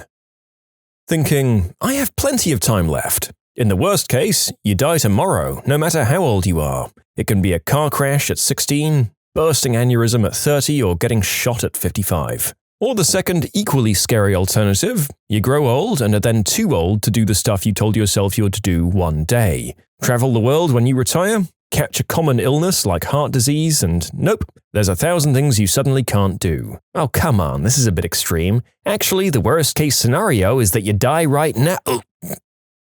I know so many people who just get locked into work, go home, eat, sleep, repeat. Day in, day out. Their weekends or days off, they're busying themselves doing housework, shopping, and then it's back to work again. They become more and more miserable, but somehow they just can't see it. I try to tell people, you need to do something random at least once a week, something out of your routine. You'd be amazed at how little it inconveniences you. I myself find that routine creep happens from time to time. That you think, this has to be done though. I really have to sometimes will myself to just go, you know what, I'm just going to go to the movies. It takes a few hours out of your day at most, and it rejuvenates you, even if it's a crap movie. Homeowners associations. They're usually not worth the money you're forced to sink into them every year. I don't know about other parts of the country, but where I live, if you don't pay your HOA dues, even if you're current on your mortgage, the HOA can seize your house and kick you out. Living everywhere but the present. Focusing on your own looks and other people's looks as the most important characteristics of a person. Way too much effort is spent on makeup, hair, and dressing just the right way, and then taking and posting selfies. I mean, presentation is everything to people you don't know. If you look well-groomed and wear good clothing, you come across as someone who gives a crap about themselves compared to the guy in shorts and flip-flops. This makes many interactions in life easier. People who don't know you take your word more seriously. That's just my 2 cents though. You don't have to spend boatloads of bucks to look good, but looking good is worth investing into. The most amazing one to me is when people get stuck in their hometown. Working a 9-to-5 that they hate to pay for stuff that they really don't need. Letting normal dictate how you live. Don't want a desk job? Great! Do something you love and you're good at. You don't want to get married? Alright, then don't. A piece of paper means nothing if you're not being honest and happy. Don't want to go to college? Then don't. Get out there and work. See point A. Experience life and put your time towards something you're proud of. The older we get, the faster time flies, so spend it wisely. Never stop doing things that light your eyes up. Starting college right after high school, especially when the young adults don't know what they want to do. I'm not talking about stellar individuals with a goal in mind. Many young adults need to get out and see what they want to do. I know far too many of them jumping from major to major and never finishing college. They end up with debt instead of a career. Assuming everything will work out for the best. This is a guy's advice for a guy. Maybe it works for women too, but it wouldn't surprise me if it didn't. Thinking you have to live the dream your parents, society, or anyone else has planned for you. It's not their life, it's yours, and what you do should only be about what you desire or want. Waiting for someone or your dreams to happen. You must make your dreams happen. No one else will do it because no one else cares as much as you do. Nobody will ever tap you on the shoulder and say, "It's your time, it's your turn now." Never. Make it happy if you really want it. Thinking you have to prove something to someone else. It might be an old girlfriend or boyfriend who dumped you, but you still hold a flame for. It might be that best friend who put you down when you least expected or needed it. If you only achieve X, then they'll think of you differently, is what you're thinking. The fact is, they don't actually care, nor do they remember that you didn't measure up as you imagine that they think they do. Thinking that people are judging you. Mostly, people don't judge you unless they've explicitly told you they're doing so. Mostly, people don't care about you and they're actually ignoring you, not actively shunning you. You are an object to them. Thinking that other people's opinions of you really mean you are what they say you are. Okay, if a friend says, "You really need to know this because you're hurting yourself," then take their opinion under advisement. But in other cases, the best thing is not to give them the satisfaction to confirm their opinions. Who says they have any legitimacy? This is especially if it hurts you deeply. Don't invest more emotional energy into a situation than it really deserves. That applies to new relationships. Take it slow. That applies to road rages while driving. Take a deep breath. And that applies to bullies. Laugh them off, roll your eyes, or ignore them. You might see a pattern to what I'm saying. Never mistake for malice what is actually pure indifference. And don't forget indifference can work for you as well. Believing anything anybody says on the internet, especially when all of the comments are written by 20-something-year-olds who think they have life all figured out, giving bad advice. Substances. Crappy communities make it seem like the only option, but it's not. That you have to have a big wedding ceremony with a giant dress, tons of expensive food, flowers, photographer, catering. All of that is nice and all, but maybe I'd like to get married to the person I love without putting myself in $50,000 of debt. Yeah, a house deposit for a big party does seem a bit far-fetched, doesn't it? No matter how much you love the person, I still think eloping is the best option. Thinking that you can't rebuild your life from your mistakes. Almost 4 years ago, I got a DUI and evicted from my apartment shortly after. I had no direction and was a single parent of a damn great kid. I didn't think that I'd be able to fix this. I decided to get my act together bit by bit, budgeted my money and paid down my debts. Went to school through a university online while working 2 jobs. After my license was given back, I learned not to use the booze to numb my feelings and to never drive inebriated. Ever. I now have a wonderful job in my field where I'm licensed and a second one for extra money. Just leased a new car. Bills are paid, credit went up, damn great kid is still great. Family's respect is renewed, and I have an amazing significant other who watched me rebuild and supported me, and I know that he's the one. I promise you can build back from your rock bottom. Don't get stuck in that thought trap.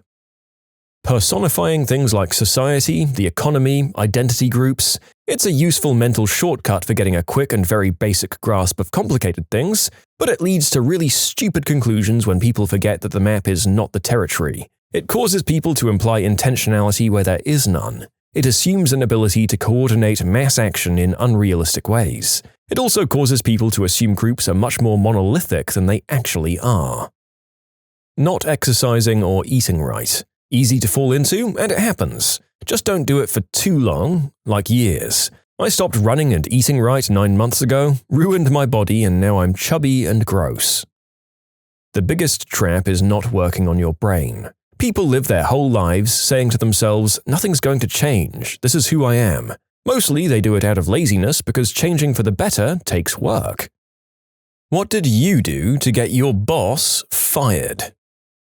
Management was giving an injured worker a whole bunch of crap, not wanting to pay him, accusing him of gold bricking. The worker said, "Tell you what, do the right thing here or you'll be sorry." Management said, "Take your best shot." The worker called the EPA and the APCD and told them where to find the logs that showed discrepancies in toxic material storage and usage. The sheriff's deputies showed up and raided the offices. Field supervisors from 10 years ago that had retired got subpoenaed. It was epic. It cost the company massively in fines and remediation, all because they wanted to mess with one poor employee.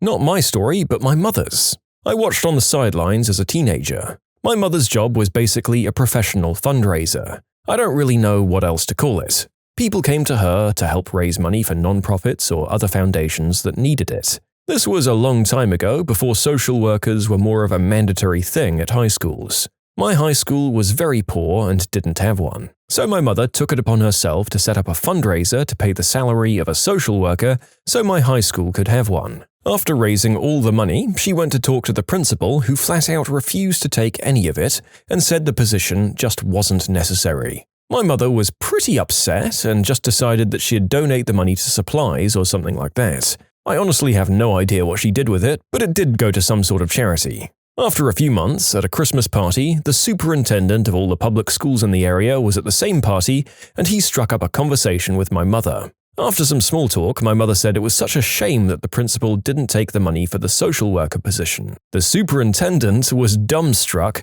and then told her that he'd ordered the principal to find funding for that position, and when superintendent asked him about it, he replied with, "No one's interested in that and we just couldn't get the money for it." Needless to say, the principal lost his position, and whenever we came back from the holiday break, the school was hiring for his position. Not fired, but transferred. Had a squad leader make us all stand out in the Missouri winter, soaking wet until someone volunteered for weekend duty. I told him I had a previous cold weather injury, frostbite, and he ignored it. The corporal saw my blue feet when I took off my boots and sent me to the aid station. The doctor lost his crap, and that squad leader was in another company the next day. It's not as satisfying as getting someone fired, but it's the army, so that's not going to happen. And I'm guessing you were the hero of your squad for the foreseeable future. Just a shame he likely went on to injure another company with his neglect. I got my boss disbarred. He was an attorney who was a serial unspeakable act offender of female clients and criminal defendants. He got away with it for over 20 years and preyed upon at least 12 different victims. The Office of Attorney Regulation censured him multiple times for other offenses, like being late to pay his annual bar fees, but even though they knew about at least 5 of the victims, they wouldn't disbar him. I discovered that the Office of Attorney Regulation decides whether to pursue an action against an attorney based on a cost-benefit analysis. I gathered as much documentation of everything as I could over a 6-month period. Goodbye. Advanced through the company through hard work and dedication and slowly began to usurp the boss's duties and responsibilities. Eventually, the owner realized what a lazy schmuck the old boss was and laid him off. A week later, I got a new title and a 35% raise. I worked the register at a tour company. I also had a manager who frickin' hated me for some reason. She was probably the angriest person I've ever met. Constantly yelled at us for no reason, got on to me about answering questions a new hire had when I was asked, not her, and wrote down that I was 30 minutes late for a shift when I was 2 minutes late, among other things. We had a sneaking suspicion that she was taking money from the tills, as she was always the one who counted down the till when someone got fired for stealing cash. I made it a habit to count down every bill when I gave it back to a customer because we'd get pay docked if we were even $1 off. So if a customer had $23 and change, I'd count 20, 1, 2, 3 in front of them, so I knew I'd given the right amount back. We also had cameras pointing at the registers. Well, one day my GM pulls me aside and says $20 was missing from my till and they're going to fire me. I straight up told my boss she could look at the cameras because I counted out all of my bills for customers. Lo and behold, the witchy witch was the one who counted down my till and got caught on tape pocketing the money. She was gone by my next shift. F you, Jennifer, I won. Mine is pedestrian but very satisfying. I was working in a garden centre. I'd been there a long time and was woefully overqualified for the job I'd been doing and was therefore very valuable in that position. Think ops manager skills at admin assistant position and pay. We lost our sales manager one year and corporate hired a new one. Let's call her Flora. She was a real piece of work. I don't know what her interview looked like, but in person she was instantly and constantly rude and strident and mean and curt and dismissive, and that attention-seeking brand of lazy where she threw her weight around without cause, talked crap about anyone not in the room, and collected 75% of the credit for 5% of the work. She had some knowledge, I guess, but it's way easier to teach a competent manager how to grow flowers than it is to teach a jerk horticulturalist how to be a human being. Anyway, for whatever reason, corporate loved her, so she stayed. What with one thing and another, I got another job. This process was slightly accelerated by Flora, but only a little bit. I'd been looking for some time, mostly waiting for the right opportunity. When I gave my 2 weeks' notice, I got an email the next day scheduling my exit interview with the head of HR. Now, my position didn't get exit interviews, only managers and sometimes department supervisors did. And everyone at my store knew why I was leaving, so there was literally no reason for the store manager to pull strings to get me one. And he never said anything about it. But I knew he set it up so I could tell the head of HR, a man I was very friendly with, that I was leaving because of Flora. And I did.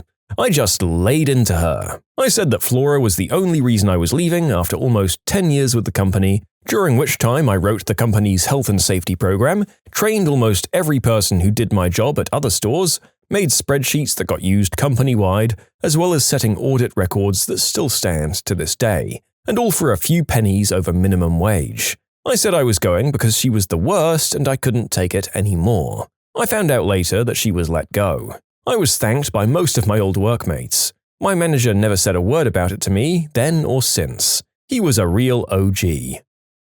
I used to work at a title company and witnessed our department manager forge mortgage documents on a regular basis. So when she went to upper management to throw the entire department under the bus for being behind on recording documents, I marched straight to HR to resign and let them know what she was doing. She was fired and they called me and offered me my job back before the week was out. It was a better environment for a while, but then it got bad again. I moved on and I work in healthcare now and I'm much happier. For a while, I was a project manager who got moved around from project to project as a fixer. I was moved to a project where the customer just couldn't be satisfied, no matter how many people, how much attention, or how we bent over for them. Our program's director, who should have been our advocate, would not manage the customer, and instead just hammered his employees to do more. People on our team were being let go due to failure or quitting outright due to burnout, and he was complaining that he couldn't get good people. Because of my sort of special position as a general dog's body, I happened to have the ear of our VP, and this project came up in casual conversation. I mentioned that it seemed funny that if the director was doing his job, how so many employees that we knew by fact and reputation were good employees had failed. A week later, I heard the director had been let go, and nothing of value was lost. I got mine fired by doing so much myself that it started an investigation into what my boss was actually doing during their day. Officially, she was fired for sending undressed pictures through corporate email, but the only reason they were tracking her email was to understand what she was spending her time on. Turns out, it was an affair.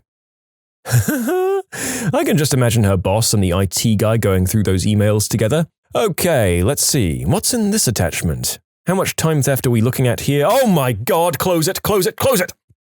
Was working maintenance at an ice rink. The rule for anyone who knows how an ice rink works is that if the Zamboni doors open, you get the F off the ice.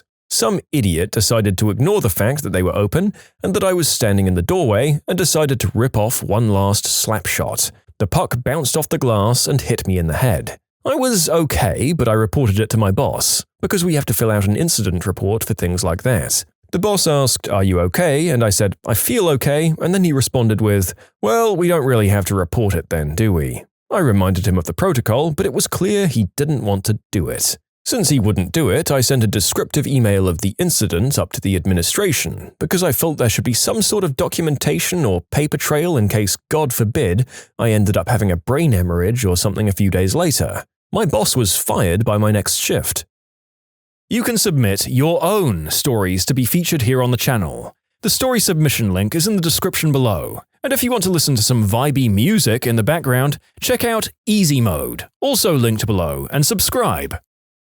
I was an intern at a tech company, and in a one-on-one mentorship meeting, my boss asked me what skill set I wanted to pursue in the future. I said that I wanted to do back-end work. This was a programming internship, and he replied with, "Girls aren't smart enough for that kind of work. Now, how about we put you on the QA path? You'll do better there." At the time, I was so stunned that I just repeated quietly that I wanted to do back-end work. The meeting awkwardly ended after that. I always thought I'd be courageous in the face of blatant sexism if it ever happened, but instead I was silent because I was a 23-year-old who really needed that internship to turn into a real job. Fast forward a couple of weeks and I was out to lunch with a few co-workers who brought along a lady who had worked at the company for years. She'd been out on contract for a while, so I hadn't met her yet. Everyone was talking about the boss and some of the stuff he'd done or said to them, mostly just rude things, so I took a chance and mentioned what had happened in that meeting. She said she'd take care of it. Within a few days, he was fired by the big boss. I went on my first contract doing back-end work about a month later, and I loved it. As I understand it, I wasn't the first person to have serious complaints about him, just the last person. I had a job that required my supervisor to be doing evaluations of my cases and charts. She just hadn't in months. She and my director ordered me and my co-workers to do our own chart audits, fill out the forms, and they'd sign off. I was so tired of not having adequate supervision, staff meetings weekly where she yelled at us, and invariably someone crying due to stress and lack of support, and not having been paid enough to do everything I was doing and their job. I refused, and I was told to do it or I'd be fired. Nope, I got fired. On my way out to my car, I called my former director who had moved to another agency. She set up an interview for the next day and I had a new job within 24 hours. She asked me what had happened at that interview. I spilled all the tea. Her sister-in-law was on the board of the previous agency, so she called her and I told her everything too. Director was fired and supervisor was reprimanded and put on close monitoring. She had killed any chance of promotion and left shortly afterwards, I heard. I was just happy to have jumped ship from that toxic mess. I should have left months earlier. Our manager spent her whole shift in the office watching us on camera, and if we so much as stopped to talk to each other, she'd come out and yell at us to get back to work. She was completely immature. One time I left my water bottle at the front counter and my co-worker had to stop her from purposefully throwing it away. She'd make up rules on the spot if she didn't like something someone did. I could go on. She was a terrible, unfriendly, hypocritical, mean manager. Honestly, we all just went to the owners and told them everything and how it made us feel. They got HR involved and got her fired and found out she might have been stealing or giving away product. It was such a relief. If you work for a small business, just be honest with the owners if management isn't family. It was my supervisor. It got to the point where I decided to quit. I had my resignation letter in my purse, but decided to let his boss know why I was quitting. Supervisor would talk about all the other people on our team constantly, but only behind their backs. I got so sick of telling him to cut it out. My husband and I happened to work at the same place, different departments, and my supervisor would make inappropriate comments about three-ways with him. Ugh, what hotel we picked for our afternoon delight and stuff like that. It was so uncomfortable. Apart from that, he spent most of his supervising time outside smoking. The problem was, supervisor was one of the guys, and I was the only girl. Turns out, his boss was disgusted. Told his boss, who lost his mind. They started an investigation which took 3 days. They interviewed staff, they corroborated what I said, they checked the security cameras, saw he was spending most of his day outside smoking, and he was fired. When he was told, he guessed that I was the person who complained. No crap, and tried to get me to apologize that I took it the wrong way. The best feeling was my co-workers surrounding me as he was walked out. That was a lovely ending to it all. I proved that he didn't know how to do his job and was just passing my work off as his. I had a boss who refused to make accommodations for a disabled co-worker, refused to keep other staff in line and basically let the disabled worker fall behind and get picked on because she, the boss, felt like she wasn't required to do anything else. I work for a local government agency and reported it to our HR and upper management. After they did nothing, I contacted them again to let them know I'd be filing a suit with the ACLU for ADA violations. My boss was gone in 2 weeks, and the rest of the staff had mandatory ADA training. I used math to prove to my boss's superior how severely my boss had underestimated turnover 3 years in a row, costing a ton of money and labor issues. One day earlier, the boss had screamed at my team until his face went purple, making a huge spectacle in front of the entire floor. The gist was that we were colluding against the company by a handful of us electing not to renew our contracts. Came back with graphs and maths, baby. He was demoted and transferred out a couple of weeks later. Pro tip: don't make a grumpy scapegoat out of someone who loves to make Excel graphs. So many people at a certain level here seem to get transferred rather than fired. What are we missing here? Why would you want to keep someone who's neither well-liked or competent? Maybe someone can explain in the comments? He was always slacking off. He'd go and do a 15-minute break and be gone 2 hours. He'd have to shoot off early for a doctor's appointment or a dentist appointment, always with no prior warning, and whenever he was obviously bored. This was, mind you, within weeks of the new shop opening and all of us being hired. I was young and I went along with it for a while. My colleague was in her 40s and vaguely knew him anyway, so she wasn't standing for it. She reported him repeatedly to our area manager, who decided to come down to speak with him about it. The area manager rung in the morning, told him to stay in the shop today and send one of us out for anything that needed doing. He said he had something to do, but his boss said, "Nope, we need you in the shop." Somehow, he didn't get the obvious message and went out anyway. The AM came down and he was gone. My manager wouldn't answer his phone all day. She was furious. At the end of the day, when we were closing up, he walked past, posted his keys through the door, and I never saw him again. Didn't even attempt to argue his case. I got a manager fired because he wrote very inappropriate things to me on Facebook. I'd proven myself as a competent management-level employee. She, on the other hand, showed favoritism, broke rules, and set schedules that nobody could work, and all around didn't give a crap as assistant manager. When the manager left, she assumed she was a shoo-in. After all, she was the assistant, so why wouldn't she be promoted? We both got called into a meeting with the district uppity-up, who told us both that I was going to be the new manager, and she lost her crap. I never saw her again, and quickly after, all her relatives that worked there quit mysteriously.